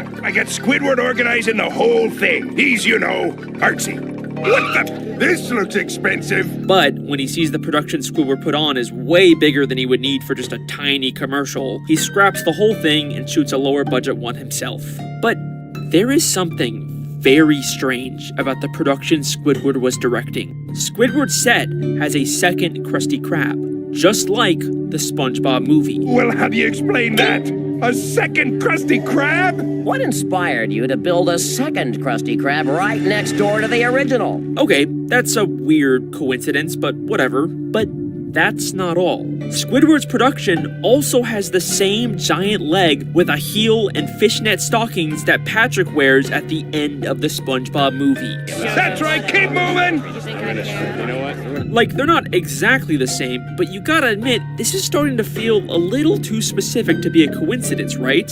Is it possible the production Squidward directed for the Krusty Krab commercial was actually the in-universe production for the SpongeBob SquarePants movie? This episode came out in 2002, which is the same year the real-life SpongeBob movie began production, and the similarities don't even end there. In the background, we can see a fish dressed with almost the exact same hat, red bandana, and boots as Dennis, the hitman Plankton hires in the SpongeBob movie. He's a vicious, cold-blooded predator! It's clearly not the same guy, but listen to what Squidward says when we see him. Mr. Krabs, everyone needs an understudy. What if this is Dennis's understudy? We also see Mr. Krabs' understudy, who could be the stand-in for him while he's frozen for most of the movie. And then we see a guy in a giant tomato costume, and what I assume is another guy in a giant Krabby Patty costume. And I think they're supposed to be the Patty Wagon, and they're just doing some kind of visual effects that would require people to be in the suits. But regardless, there is an undeniable amount of similarities here. I think there is a very good chance that this is the actual in-universe SpongeBob movie production. But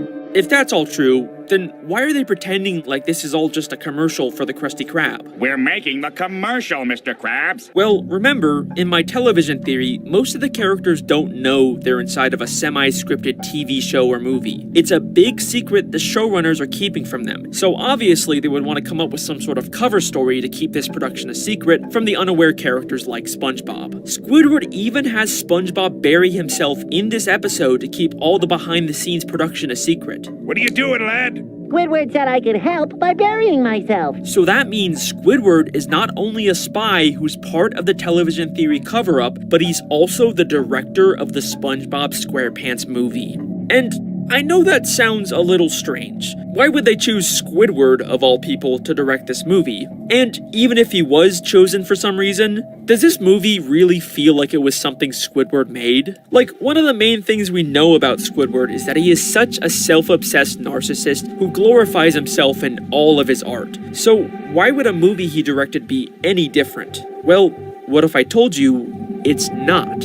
In the SpongeBob TV show, Squidward is treated like this loser punching bag of a character. Don't say anything, Squidward. Remember your karma.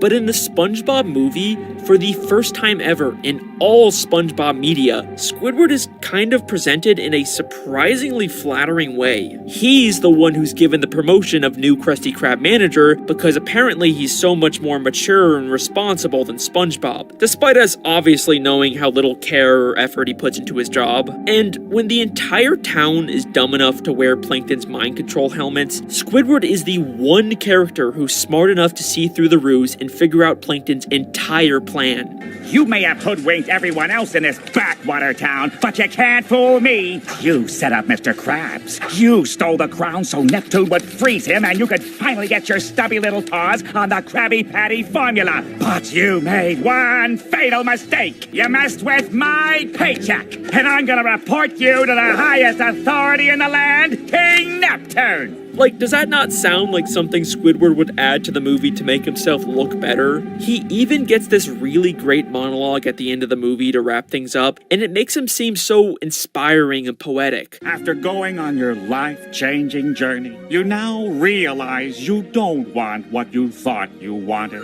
What you really wanted was inside you all along. Of course, it gets cut off by a joke, and he doesn't actually win against Plankton, because this is still the SpongeBob movie at the end of the day, and he probably didn't actually write it, but he still manages to make himself look really good, and it's because Squidward Tentacles directed the SpongeBob SquarePants movie. I think there's a lot of evidence to support this, but I still don't really know why. Out of all the people in Bikini Bottom, why did they choose him?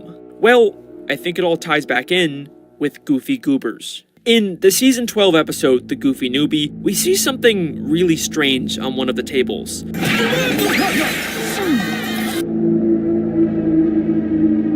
A Goofy Goober ice cream that looks exactly like Squidward. Now, I noticed this back when I was first making my Goofy Goober theory, but I never really knew what to do with it. It's just this really weird background detail that makes no sense. Squidward isn't even in the episode, and we've never seen him have any interactions with Goofy Goobers. But remember, what is the one thing we know about the things Squidward creates? He always makes them in his own image. He does this with all of his art. So if Squidward was to make ice cream, I think this is what it would look like. So this kind of implies that Squidward does have some kind of connection with Goofy Goobers. Either he works there on the side and literally made this ice cream, or Goofy Goobers made it in his likeness because he's some sort of important member of the organization, sort of like how cults will get celebrities to join them. And if Squidward is a member of the Goofy Goobers cult, it explains why there's this secret underlying narrative about the cult in the SpongeBob movie. It's like they got the director of the movie to include some kind of subtle propaganda about how joining Goofy Goobers is the only way to set yourself free. This isn't literally a mass suicide room, but it was an intentional similarity made by Squidward to promote the cult's ideology. In fact, I think this also explains why Squidward was chosen by the showrunners in the first place to direct the movie. Not only is Goofy Goobers heavily featured in the SpongeBob movie, but there's also this weird implication that they had some kind of behind-the-scenes influence over it. Bear with me for a second. About halfway through the movie, we get a classic SpongeBob title card with the French narrator speaking. Meanwhile. But instead of the usual generic background, it's clearly Goofy Goober themed, despite the scene having nothing to do with Goofy Goobers. I think Goofy Goobers, being a multi-billion-dollar organization, helped to fund the in-universe SpongeBob movie in exchange for having some influence over it. Not only were they able to include all this subtle cult propaganda in the movie, but they had the power to choose a director from their organization to include this narrative. And they chose Squidward Tentacles to become the director of the SpongeBob SquarePants movie. And that is the Squidward director theory.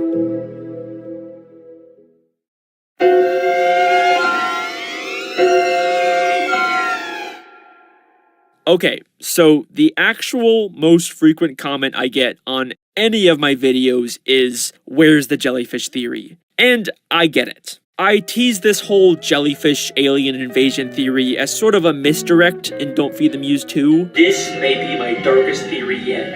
This is the alien jellyfish invasion theory. The idea was that the plot of the theory was actually foreshadowing the plot of Don't Feed the Muse, but a lot of people still really wanted to see that theory, and I still get comments about it to this day, and for good reason. I was definitely clickbaiting you guys there. And to be completely honest, I only chose that topic because it lined up so well with the film I was making. I didn't actually have a theory planned for it, but now that I've really looked into it a bit more, I do think there's actually a surprising amount of things to say about this topic. I think it might actually be one of my best mini-theories in this video. So finally, here is the long-awaited alien jellyfish invasion theory. Aliens have invaded Bikini Bottom and taken the form of jellyfish. One by one, they replace the citizens of Bikini Bottom with identical clones, slowly taking over the population from within. Throughout the entire show, there have been hints of these alien jellyfish secretly controlling people and pulling the strings from the shadows. This may be my darkest theory yet. This is the alien jellyfish invasion theory. One of the creepiest episodes of SpongeBob is, by far, the Season 8 episode, Planet of the Jellyfish. A mysterious green alien appears in jellyfish fields and starts spreading alien jellyfish clones all over Bikini Bottom. By getting the people to wear the alien jellyfish's hats, one by one they kidnap and replace the citizens of Bikini Bottom with identical clones. This whole episode is very much a parody of the Invasion of the Body Snatchers films. Eventually, SpongeBob discovers the weakness of the aliens is none other than mayonnaise, and he uses it to kill the aliens and set everyone free. But how free are they, really? Afterwards, Mr. Krabs decides to resell all the remaining alien goo as a new Krabby Patty condiment. Freaky clone jelly relish! Get your freaky clone jelly relish patties! And the episode ends with Patrick ordering one of these patties, but without mayonnaise. I'll have one relish patty. Hold a minute. We're left on this cliffhanger where Patrick might still very well be an alien clone. And that's it. It's been 11 years since this episode came out, and there has been no continuation of this story since then. So, is Patrick an alien? Are the Jellians still somehow around, secretly plotting another takeover? Well, before I answer that, I can actually tell you exactly where these aliens came from. The background of the title card for this episode shows a barren alien planet, but we've actually seen this exact planet before. In the Season 4 episode, Squid Bob Tentacle Pants, Sandy is experimenting with a new teleportation device and accidentally sends SpongeBob and Squidward to an alien planet for a few seconds. Well, here goes nothing. The exact same alien planet we see in the Planet of the Jellyfish title card. Now, the aliens we see on this planet don't really resemble the Jellians, so at first I thought maybe the Jellians were originally just a different species somewhere else on this planet, but then I noticed in the background we see this orange and yellow ringed planet that isn't present in the Jellyfish title card. Planet of the Jellyfish is obviously a parody of Invasion of the Body Snatchers, and in that franchise, the aliens invaded Earth because their original home planet was dying. So what if this planet was the original homeworld of the Jellians, but just like an Invasion of the Body Snatchers, the planet died sometime between Squidbob and Planet of the Jellyfish, and that's why the jellyfish invaded Earth. The spots on the planet even look like a jellyfish. Okay, so that's where I think the Jellians came from, but where are they now? Is Patrick actually an alien clone at the end of Planet of the Jellyfish? No, he's not. And not because I just claimed he was a robot. The Jellian clones all have black eyes and act in a very obviously alien way. And Patrick here looks and acts completely normal. But then why does he ask for a Krabby Patty without mayonnaise? Hold a minute. Well, maybe it's as simple as he just doesn't like mayonnaise. Also no, and it's not because of this scene. Is mayonnaise an instrument? It's because of the way the Season 4 episode Hocus Pocus ends, when SpongeBob somehow figures out how to perform real magic and Patrick asks SpongeBob to do this. Hey SpongeBob, I'm still hungry. Will you turn me into a jar of mayonnaise so I can eat myself? Patricka, mayonnaise. Patrick could have asked SpongeBob to turn him into literally any food, and he chose mayonnaise. Mayonnaise is his favorite fucking food, which means there is no way he would ask to hold the mayo at the end of Planet of the Jellyfish unless he was being controlled by the Jellians, at least to some extent. So even if he's not a full-on alien clone, I think he is being affected by the jelly and goo he ate, but in a much more subtle, dormant way. It's kind of like how rabies has evolved to make people afraid of water because the virus spreads faster without it. The jelly and goo is subconsciously making people avoid mayonnaise in order to keep itself alive. Now, there are little hints that maybe these Jellians are still around, influencing people in future episodes. Gary, Sandy, and even Patchy all mention later that they don't like mayonnaise. Gary hates mayo. I don't like mayonnaise neither. Audie, you know I don't like mayo. And there was this shaman guy in season 9 that had a jellyfish on his head. But, you know, other than these random one-off moments, that's kinda it. So maybe there is a secret jellyfish invasion going on, but like I said, I chose this theory because it fit the film I was making, not because there's any smoking gun evidence to prove it all. I mean, it's not like there's a whole convention of people wearing jellyfish hats, right? Oh, yeah, I forgot about these guys.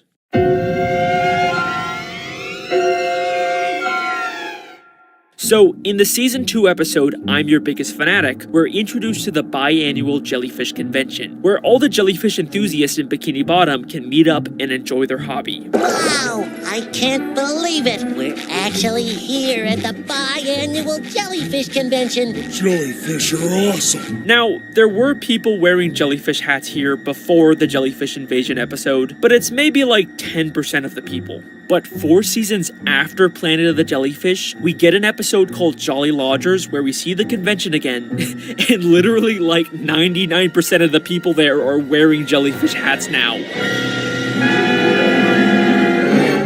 Huh. I guess it just got a little more popular, you know, I guess it's not that weird. But not only does the convention seem a lot bigger, but there's some interesting new activities going on. We got increasing your sting endurance, get buff jellyfishing, do you want to be a jelly? Totally legal? Maybe that's just like a little suspicious. And just listen to the way these people talk now.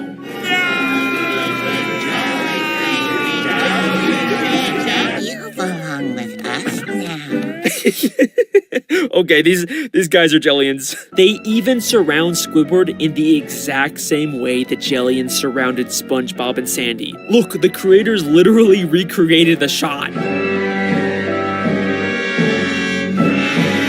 I'm not crazy, these guys are fucking Jellians. And we even see people still wearing these jellyfish hats after the convention. In one of the newer episodes in season 14, we see a random fish wearing a jellyfish hat, even though he's not at or going to a jellyfish convention. But what's really strange here is that when Bubble Bass opens a window, everyone's stuff flies off except for this hat.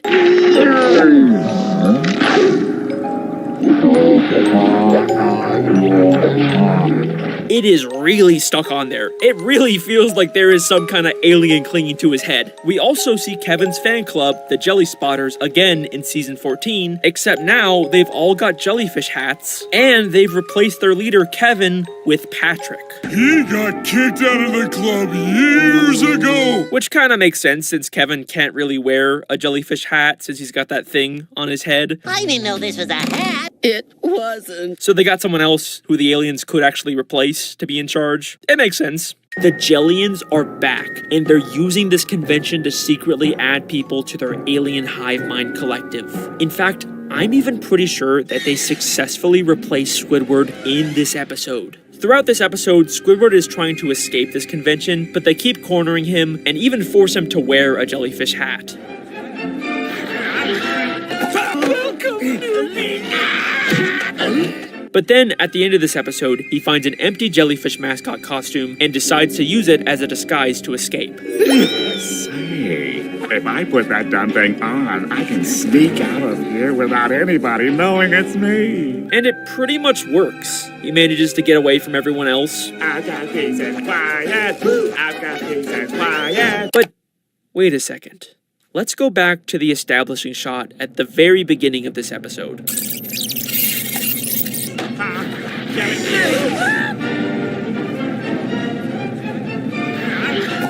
Do you notice anything strange here, other than the stuff I've already pointed out?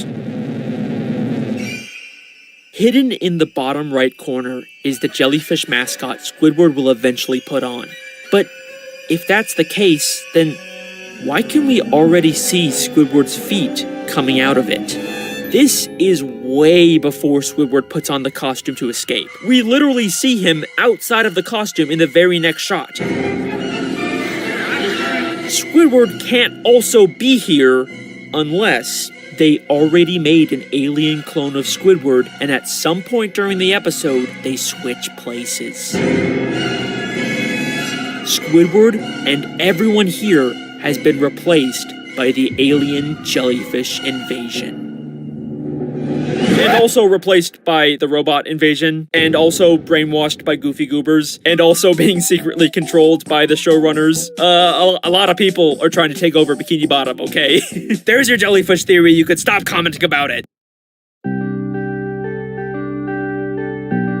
So, we have reached my final SpongeBob mini theory, and probably the final SpongeBob theory I will ever make. And it's fittingly the theory that I teased in the final episode of Don't Feed the Muse. I'm going to be proving that Larry the Lobster is secretly a drug lord kingpin that goes by the name Pinhead Larry. This is the Pinhead Larry the Lobster theory. I saved this one till the end, not because it's the best or the most shocking theory I've ever made. It might not even be the best mini theory in this video, but I saved it because it's the most ridiculous sounding one. Larry the Lobster is a drug lord kingpin that goes by the name Pinhead Larry is one of the stupidest and funniest sentences I have ever come up with in one of these SpongeBob conspiracies. And I think that's the thing that I love the most about making these videos. It's that you can come up with the most ridiculous, stupid ideas about the most mundane and unsuspecting topics, like a random side character in a kid's show, and then if you can still actually somehow make a pretty good case for it, it's just the most unexpected and magical feeling in the world. And it's why I have loved making a theory about a time-traveling ghost pirate or a Goofy Goober alien death cult. It's why I have loved making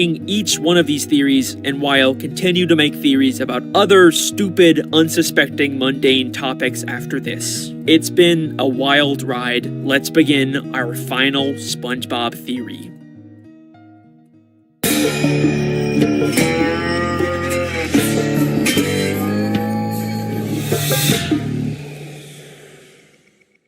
In the Season 2 episode, Survival of the Fittest, Sandy Sleep talks about fighting two infamous criminals named Dirty Dan and Pinhead Larry. I've had enough of your dastardly deeds, Dirty Dan. I'm gonna get you and your partner, Pinhead Larry. She later mistakes SpongeBob and Patrick for the criminal duo, and attacks and even buries them alive with their own gravestones.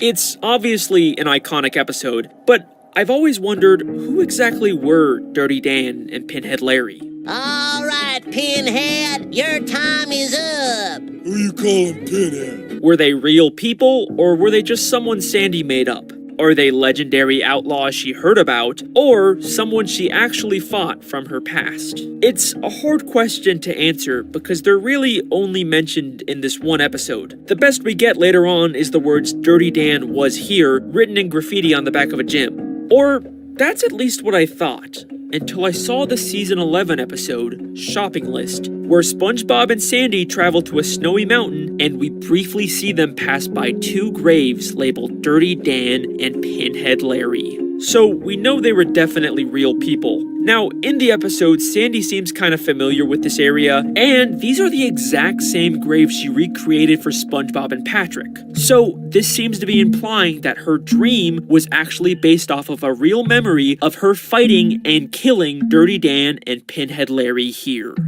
Except, there's one problem with that. How did Dirty Dan write this graffiti if he's supposed to be dead? I mean, I know it's not like we see when this graffiti was written, but it wasn't left on just any old random gym. It was written on the back of Larry the Lobster's gym.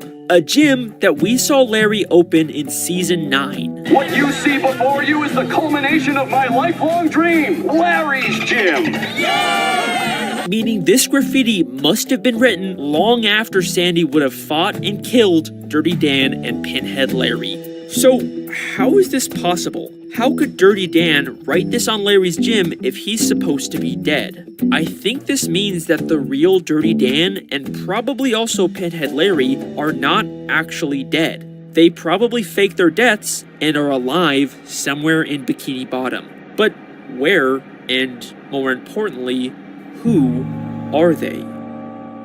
Wait a second. Why would Dirty Dan write that he was here at this specific gym? Larry's gym. You don't think Larry the Lobster could be Pinhead Larry?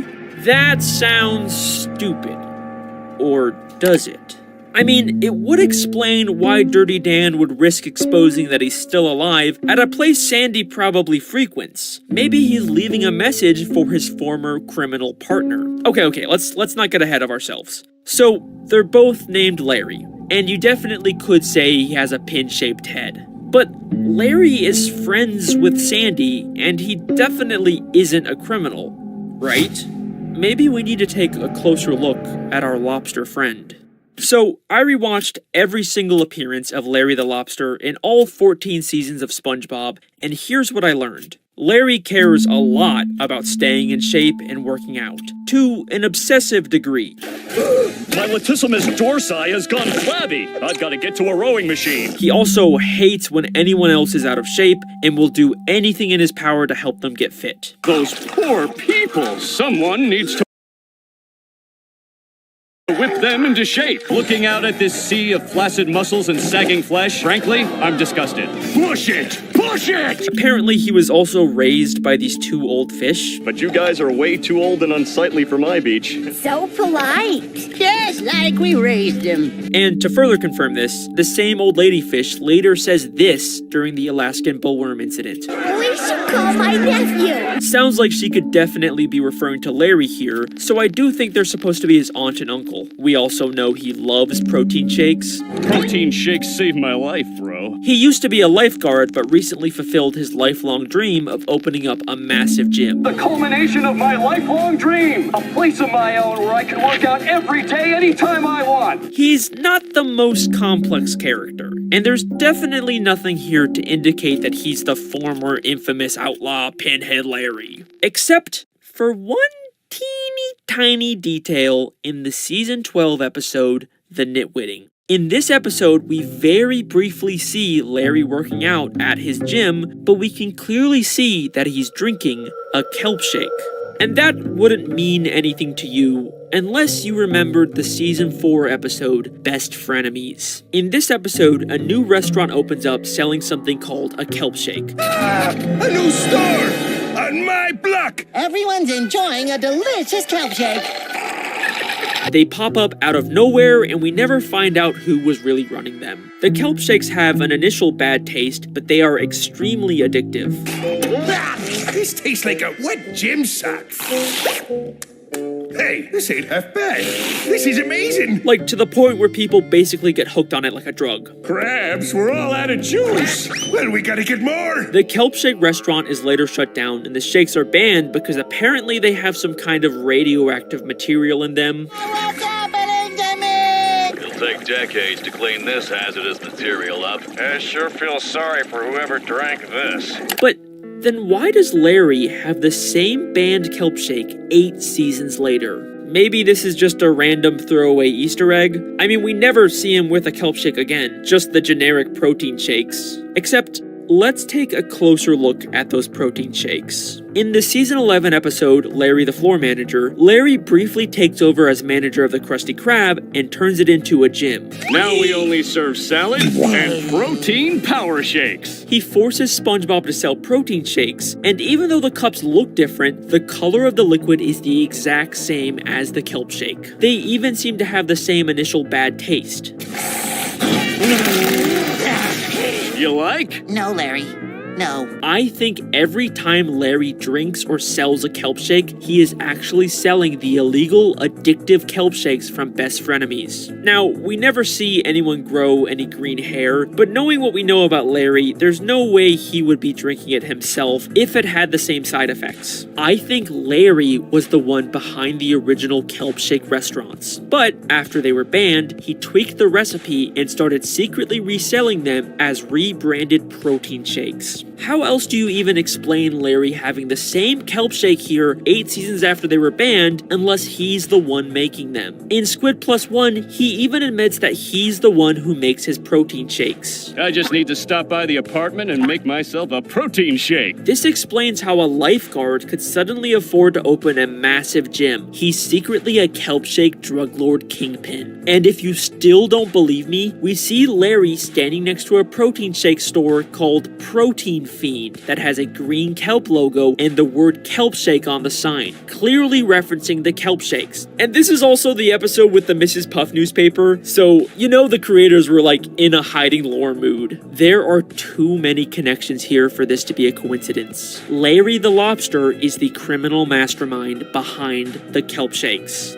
But does this also mean that he was the former infamous criminal, Pinhead Larry, who faked his death? Well, believe it or not, Larry the Lobster has also had a near-death experience in his past. In Squid Plus One, Larry mentions that the protein shakes saved his life. You don't need that glop. I wouldn't call it glop.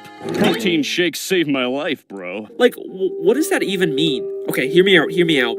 What if this is how he survived his death? Sandy killed him and his partner, but the radioactive properties of the kelp shakes brought him back to life. Protein shakes saved my life, bro. So, of course, Larry would continue to drink and sell these kelp shakes. They literally saved his life. Even if they're radioactive and illegal, to him, this is a way to help himself and everyone around him become stronger, the thing we know he wants most of all. It explains why he gets so defensive when Squidward insults his protein shakes. I love protein shakes.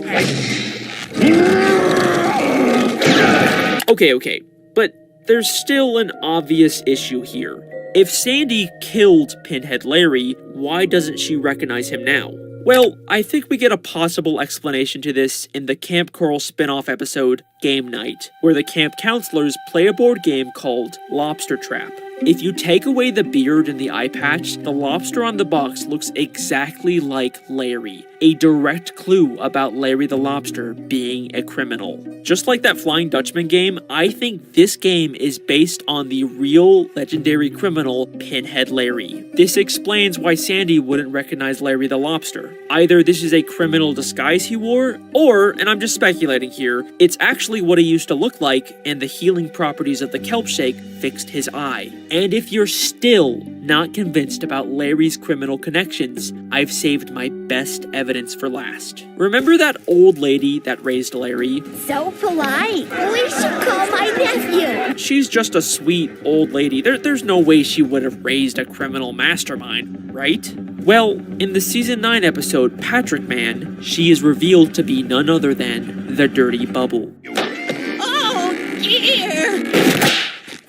The Dirty Bubble? This random old lady was actually one of the most notorious criminals in Bikini Bottom all along. Man Ray's partner in crime, the Dirty Bubble. Mermaid Man and Barnacle Boy's arch nemesis, the Dirty Bubble. And I know what you're thinking. Maybe this is just a disguise he wore in this one episode. It doesn't necessarily mean this old lady has always been the Dirty Bubble, but I checked everywhere, and I can confidently say that we have never seen the Dirty Bubble and this lady in the same scene. And she's a pretty common background character. Also, she lives in the same retirement home as the Dirty Bubble's nemesis, and we see her constantly in the background watching them. She is literally the perfect cover for the Dirty Bubble to spy on them. But most damning of all, this old lady is friends with and even went to high school with Man Ray. Why, hello, Ray. Mabel! I haven't seen you since high school. Larry the Lobster was raised by the Dirty Bubble, explaining how he became the infamous criminal known as Pinhead Larry. And wait a second. Pinhead Larry was raised by the Dirty Bubble, the only criminal we know in the show whose entire gimmick is being dirty. Holy shit, the Dirty Bubble is Dirty Dan. It fits too perfectly. This would also explain how Dirty Dan faked his death. The Dirty Bubble is constantly being killed and later brought back to life with a bubble blower. The Dirty Bubble and Larry the Lobster were the infamous criminal duo Dirty Dan and Pinhead Larry. After nearly being killed by Sandy, they changed their identities and split up. The Dirty Bubble continuing his criminal pursuits with his new partner Man Ray, and Larry the Lobster choosing a more subtle approach by secretly selling illegal kelp shakes. And even though they've been apart for years now, the Dirty Bubble still left a little reminder to his old partner. Dirty Dan was here. Yes, he certainly was. And that is the Pinhead Larry the Lobster theory, and that is the end of Alex Bale's SpongeBob Conspiracies. Thank you very much.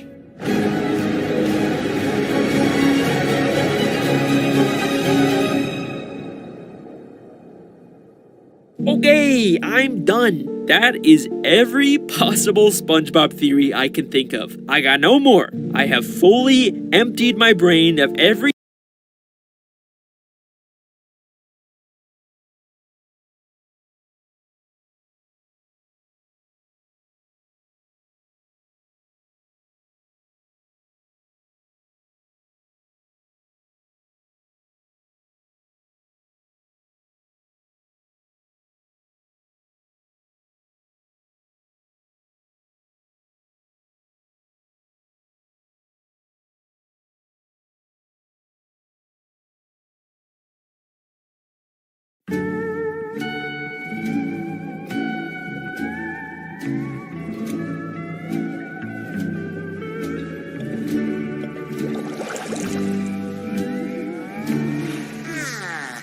Time for bed, Gary.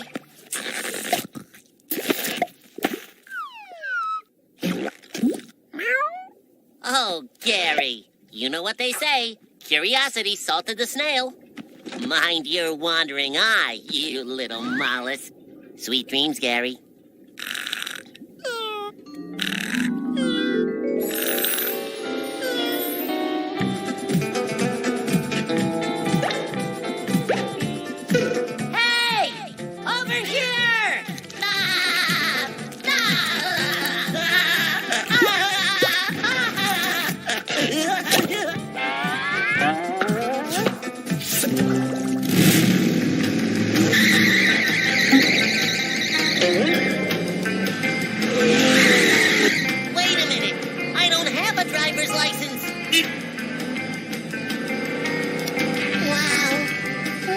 Driver's license.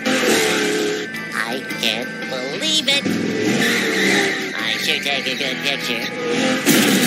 Darn, I should have grown a mustache. How could I have forgotten the most important rule of driving? Always wear your seatbelt. Hey, I can see the Krusty Krab from here. Mrs. Puff, look, I finally got my driver's license. Not even in your dreams, Mr. SquarePants. No! Ouch! Where am I? Is that me? Or is this me? Am I still dreaming? This must be Gary's dream. I'm gonna get a closer look. Look at all these books. I wonder where Gary is. Gary! Huh? Excuse me, sir. Have you seen... SpongeBob? Gary? How dare you invade the sanctity of my dreams? Gary, you can talk! In dreams, one is not tethered by earthly limitations. What does that mean? Come. For ages, dreams have been thought of as windows to another realm. Let me not mar that perfect dream by an oral stain, but so adjust my daily night that it may come again. Emily Dickinson wrote that. Who? Here's one you might know. There once was a man from Peru who dreamed he was eating his shoe. He awoke with a fright in the middle of the night to find that his dream had come true. Ah, gee, Gary, you sure are smart. Did you think my shell was full of hot air? Well, thanks for the info, Gary. I'm going back to my own dream now. Beware of your wandering eye, you little peripheran.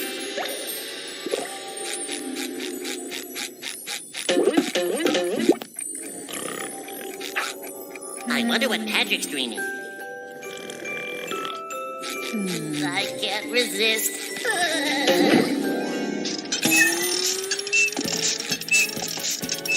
Hey, Patrick. Hi, SpongeBob. You know, Patrick, this is a dream. You can do anything you want. Yep. I mean anything. Watch. I can turn into a skyscraper going up. Huh? I can make 1,000,000 of me. Huh? Huh? Yep. Ah, tartar sauce. I'm going to a different dream. Okay. Bye, SpongeBob. Huh. Shoot. That was my last quarter.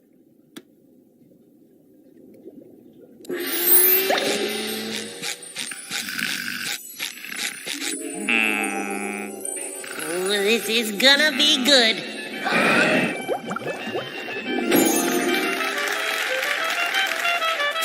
Squidward! Hey, Squidward! SpongeBob? Why do you stop playing, Wolfgang Amadeus Tentacles? Yes, Your Highness. SpongeBob!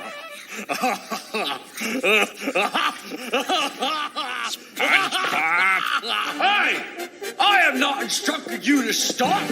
Now play! Do tell me the one about the man from Peru again.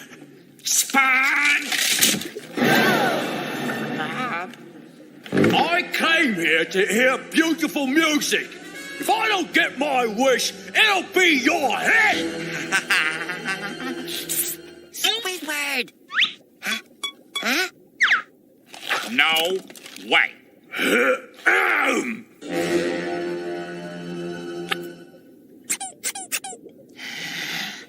Please, SpongeBob, no tricks. Trust me, Squidward.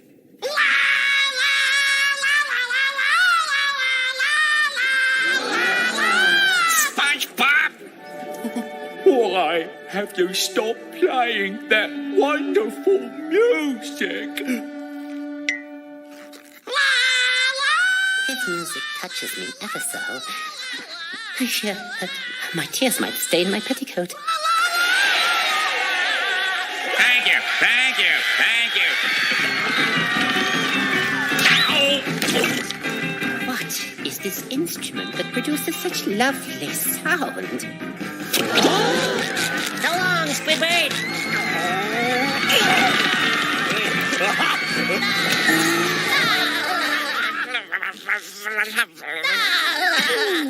Hey, I'm in Sandy.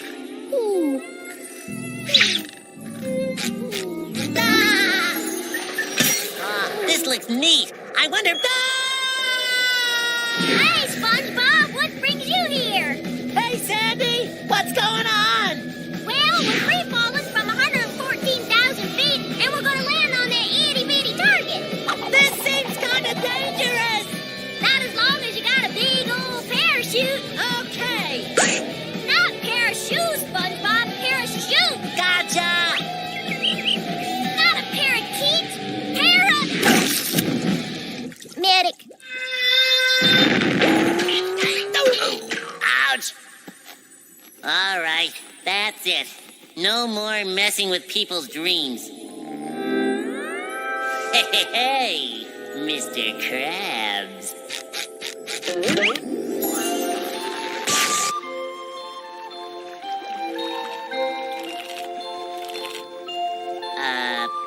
Mr. Krabs? Hello, SpongeBob! Oh, Pearl, this is your dream. You're just in time for the tea party. Actually, I was looking for your dad's dream. Oh, he's next door. Boys don't understand the sophistication of tea parties. Right, Mr. Stuffy? Bye. I bet Mr. Krabs' dream will be more robust.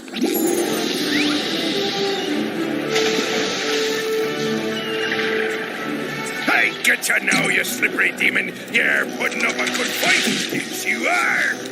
What you doing, Mr. Krabs? I'm picking Neptune's pocket.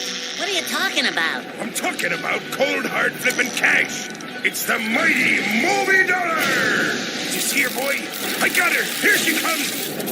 There she blows. Ah, look, Mr. Krabs. Penny. Never mind the small change, lad. Get the net. This one? No. The money net. It's in me back pocket. Wow!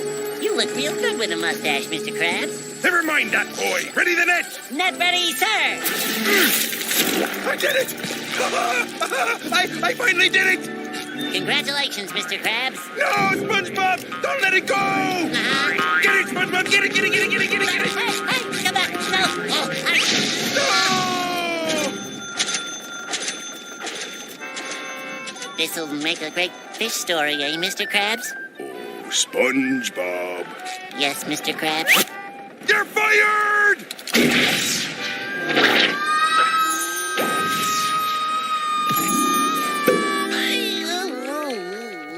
Hey, Plankton's dreaming about Bikini Bottom. Krabs. I see you. Zap. I see you. Zap. Plankton. I see you. Zap. Oh, look. It's the Krusty Krab, home of the Krabby Patty. Crush. Lick. This isn't a dream. This is a nightmare. Gary! No! Here, kitty. Gary! I've got you, Gary. Peekaboo! Here comes my foot! Yeah! Huh? Yeah! I think he's got the point.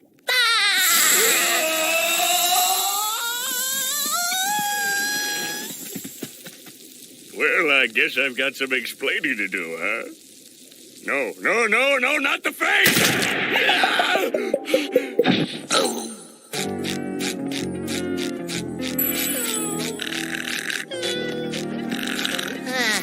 That was fun and all, but it's good to be back in my own dream cloud. SpongeBob! SpongeBob! What do you want from me? Leave me alone! No. Stop! Hey, what are y'all doing in your pajamas? Are we having a slumber party? No, we are not having a slumber party. Do us all a favor, SpongeBob, and stay out of our dreams. SpongeBob. Take a hike. Don't we get enough of you during the day? Now. Does anyone have a quarter?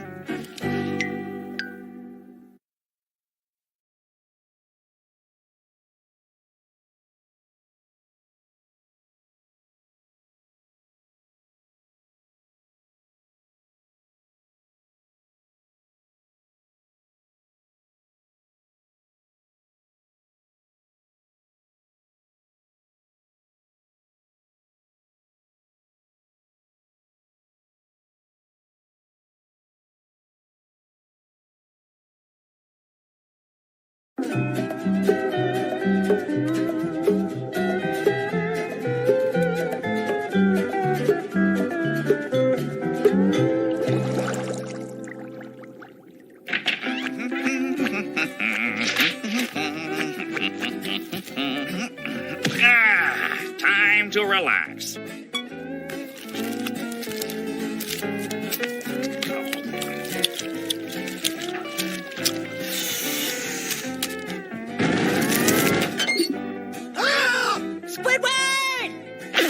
Well, time to go. Squidward, wait! Now what? You dropped this little piece of paper. Yeah? So what? I just figured you probably want it back. What's the big deal? It's only garbage. Garbage? But Squidward, in the right hands, this paper is a gold mine of entertainment. A spectacular afternoon of underwater fun. A treasure trove of... Garbage. So you don't want it? Right.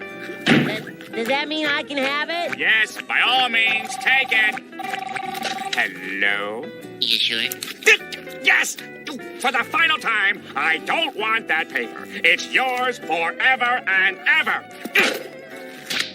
So are you definitely, positively sure? Get out! But are you...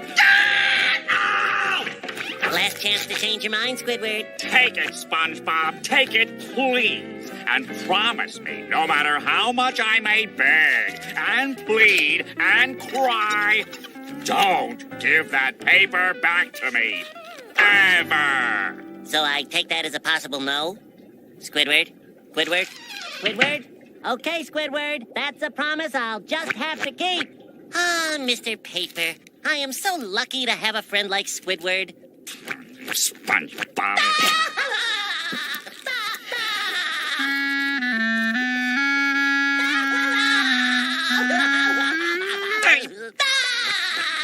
What in the world are you giggling about? I'm sorry, Squidward. It's just...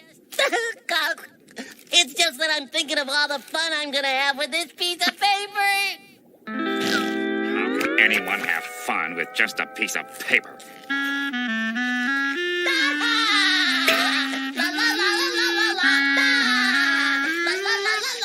What could he possibly be doing with that paper? Gary, watch this. Guess what I am? Well, yes, Gary, I am a sponge with paper stuck in his pants, but I'm also... Super Sponge, soaking up crime. See? Here's my cape. Super morons, more like it. Now, I'm SpongeBob Jungle Pants. Boy.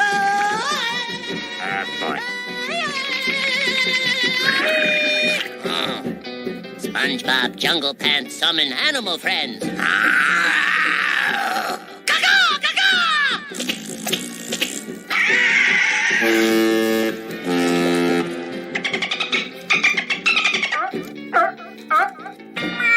You're right, Gary. I'm not a jungle boy. I am a box of army supplies, bringing relief to the hungry troops.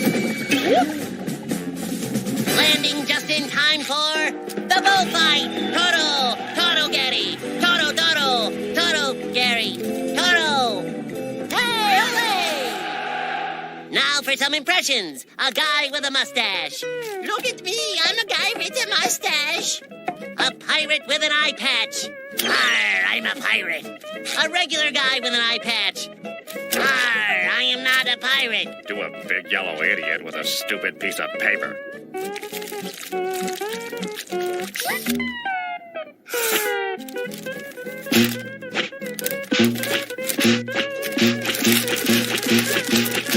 How do you do that? Look, Gary. Oral gummy. Yay! Snowflake, yay! Paper doll, yay! Hey, that little paper does seem like fun. What am I saying? I am such an idiot.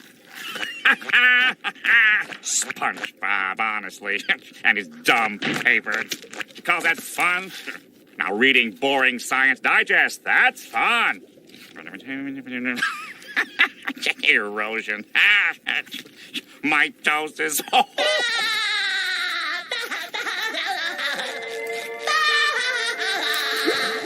See, I can have fun taking a bath.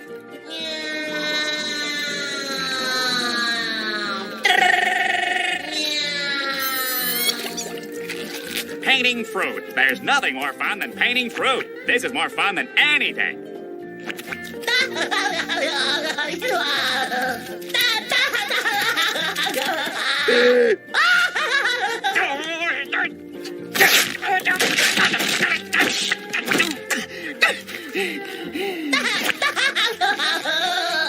I'll prove to him that paper is not fun.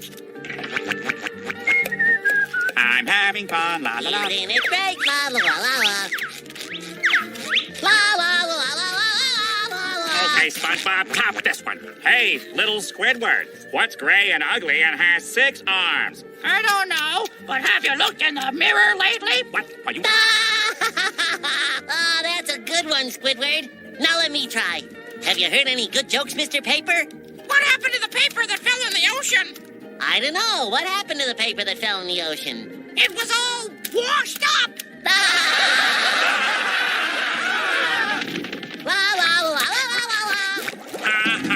I'm having so much fun with my new shell card. Hey, SpongeBob, can your stupid paper do this? Nope. Well, you can't play music with a piece of paper.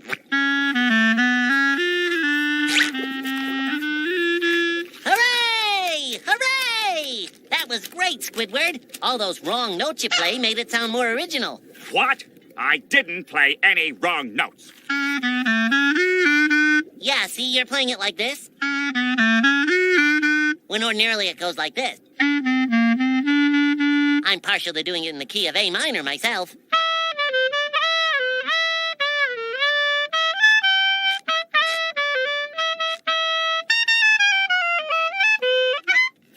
Nothing like a duet between buddies, eh, Squidward? Give me my paper back. Now let go of it. I said let go of it. Let go, let go, let go, let go, let go, let go, let go. I can't. What do you mean you can't? I can't. You made me promise, no matter how much you begged and pleaded and cried, not to give the paper back to you, ever. I never said anything like that. Sure you did, Squidward. Look. Take it, SpongeBob. Take it, please. And promise me, no matter how much I may beg and plead and cry, don't give that paper back to me. Ever. Want to see it again? No, I don't want to see it again. Just give me that paper. Sorry, Squidward. I am sworn to a promise. Maybe I should get going. Wait. Maybe we can trade for something. Yeah, something. Wait up, SpongeBob. Wait. Hold on there, chum. I'm gonna make you an offer. Wow! Pocket lint. You drive a hard bargain, Squidward. Paper for lint.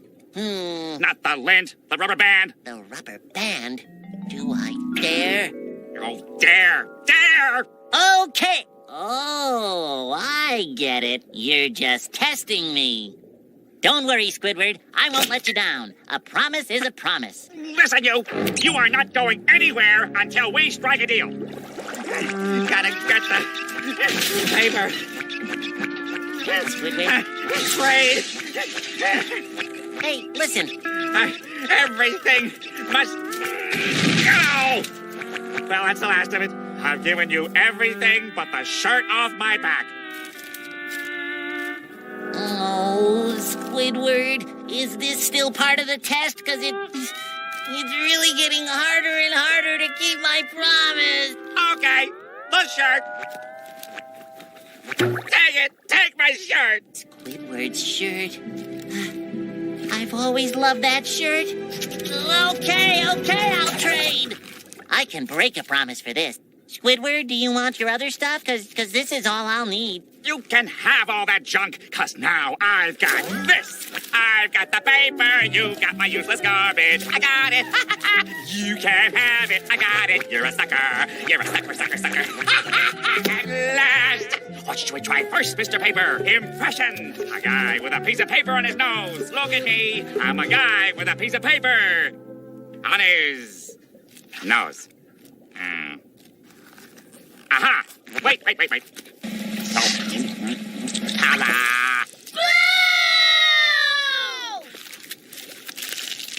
Okay. Helicopter. Gentlemen, start your engines. I'm flying. Oh yeah, I'm flying. That's right. Here we go now. I'm flying.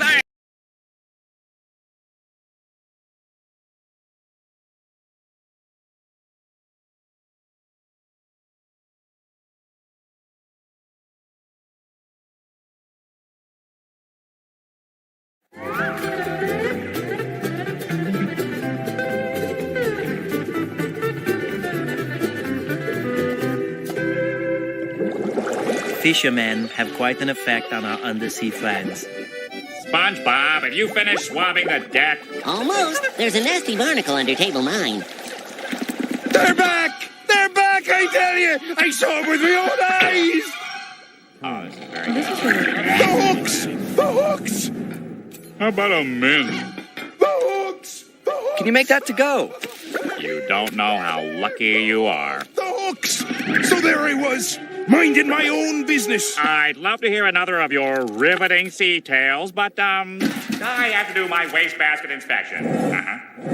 Oh, yeah, there's one. Fine. Don't say I didn't warn you. Warn him about what, Mr. Krabs? The hooks, me bucko. They're back. Beware the hooks. The hooks? Aye, the hooks. They dangle down and draw you close with their pleasing shapes and their beguiling colors.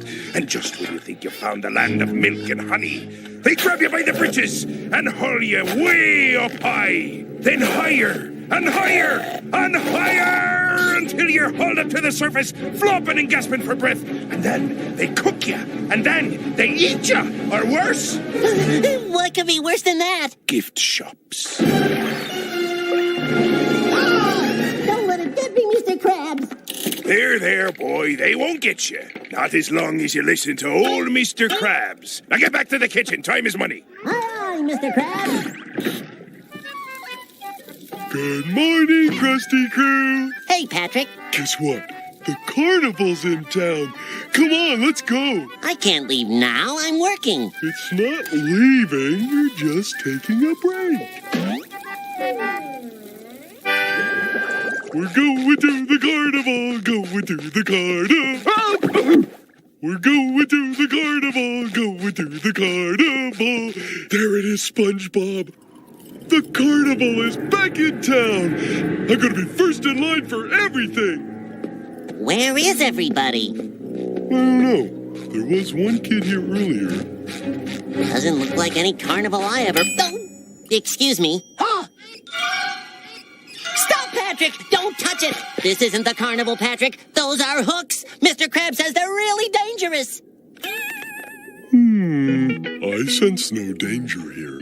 How could they be dangerous? They're covered with free cheese. All I know is Mr. Krabs said, Patrick, don't do that.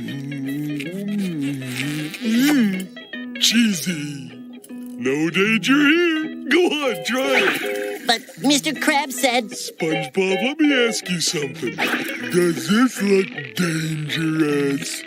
Ah! Patrick, don't! Lighten up, will ya? Or do I have to eat all this cheese by myself? Oh, Patrick! Help! Oh, Patrick, help! Oh, Patrick, come back! Oh, my best friend! Patrick, you're alive! Am I ever? You should try it. But what about the surface and your britches? And the gift shops. You just jump off before you go up too high. Mr. Krabs said I shouldn't get near those things. Did he say you shouldn't climb on top of them and ride them like a horsey? Well, no. I guess he didn't. Oh, silverfish!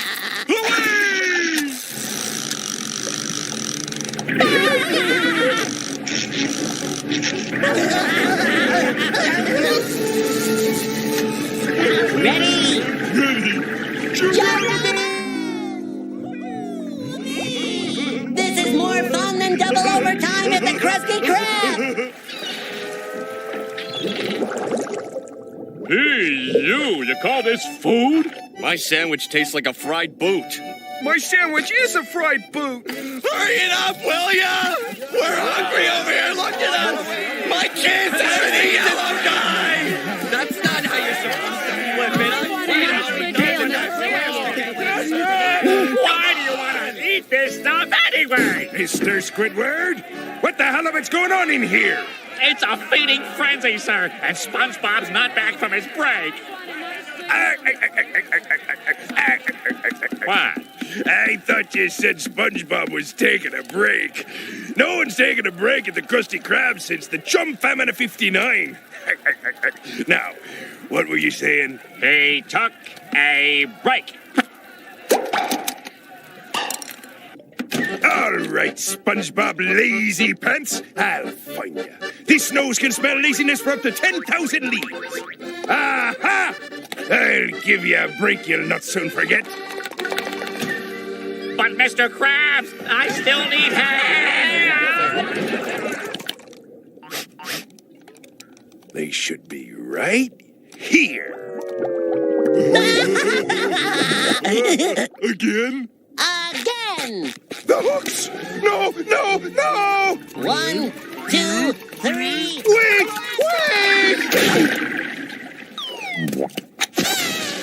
Boys! I wasn't quick enough. They're gone! If I could only hold him in my arms again, I'd throttle him. What did I tell you about those hooks, boy? I'll tell you about the hooks. You ride them up and up and up, then you gently float down. And do you know what happens when you don't float back down? Gift shop. Worse, you end up vacuum packed in a can of tuna with nothing to look forward to but the smell of mayonnaise. We're sorry, Mr. Krabs. I want you boys to promise me you'll never go on those hooks again. We promise, Mr. Krabs. I need a sailor's promise. Repeat after me. Yo-ho, yo-ho. Near the hooks, I'll never go. Yo-ho, yo-ho. Near the hooks, we'll never go. Mother of Pearl! Fire on the poop deck! Ah! Mother of Pearl! Fire on the poop deck! Well, all right then. Let's get out of this death trap. Okay, Gary. Today is a new day. I'm ready to prove myself loyal to Mr. Krabs. I'm ready! I'm ready! I'm ready! I'm ready! I'm ready! Ready! Hey, SpongeBob! You're going the wrong way! I always go to work this way. You're not going to work today. We're gonna go play hooky! But Patrick, we promised. Well, I had my fingers crossed. You don't have any fingers, Patrick. Well, that Mr. Krabs is just a big dummy. We played on those hooks all day long, and nothing happened to us. But Mr. Krabs said... Look, SpongeBob, are you gonna listen to a big dummy, or are you gonna listen to me? See you later, SpongeBob. I'm gonna go have some fun. Woohoo! Come on, SpongeBob! Woohoo! You know you want to. I know I want to, but I promised Mr. Krabs I wouldn't go near another hook! Oh no! Mr. Krabs told me all about you. You are a liar! A deceiver! I'll never fall for your tricks again! Never!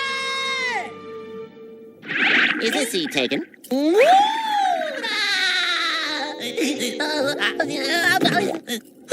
Glad I got that out of my system. Oh! I'm hooked! And that means... Help! I'm hooked! Help! Mr. Krabs, help! It happened! I'm hooked! Oh no! The hook! Gift shop! Unican! Mayonnaise! Here you go, Pearl. Free water for all your little friends. Thanks, Dad. Just don't forget to leave a tip for old Mr. Krabs. Mr. Krabs. SpongeBob, you're 2 minutes late. What kept you, laddie? You know those hooks we were talking about yesterday? Didn't I tell you not to go near those hooks? No. I mean, yes! Yes, you told me not to go near them! Well, you weren't playing on those hooks, were you, laddie? Of course not. I mean, not exactly. I mean, yes! Yes, I did it! I admit it! Oh, Mr. Krabs, I'm so ashamed. I mean, look at me. I'm hooked. It's in there pretty deep. What am I gonna do? There's only one thing to do, boy. Oh, no, Mr. Krabs. I can't take off my pants. Not in front of all these girls. No, okay, I'm taking them off. I'm taking them off. There. Lad. Oh, no. Oh, no, no, no, no, Mr. Krabs. I can't do it. Anything but that. I understand. You were a good little fry cook, SpongeBob. But we'll find another. Hopefully, one that'll listen to old Mr. Krabs. Oh, Mr. Krabs, I'll listen, I promise. Wow! Wow! Please save me, Mr. Krabs. I promise I'll be good. Whew. Oh, look! It's SpongeBob Nudie Pants. Well, that was more of SpongeBob than I needed to see. Mr. Squidward, that was some fine angling. Do you think the lad has learned his lesson? Oh, I think he'll remember this for a long time. Oh, I will. The underwear.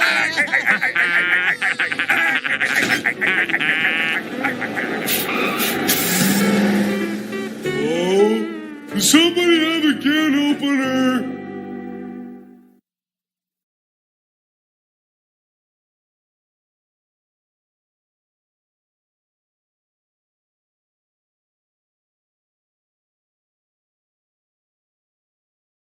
Oh, watch out, to wing a she's a proper Jubie-Jew, on a passage from the Dogger Bank to Grey Grimsby. Well, it's the worst time of the day once again. Closing time! Well, see you in the AM, Mr. Krabs. Hold on there, SpongeBob. Take that pile of filth out with you. Oh, Mr. Krabs,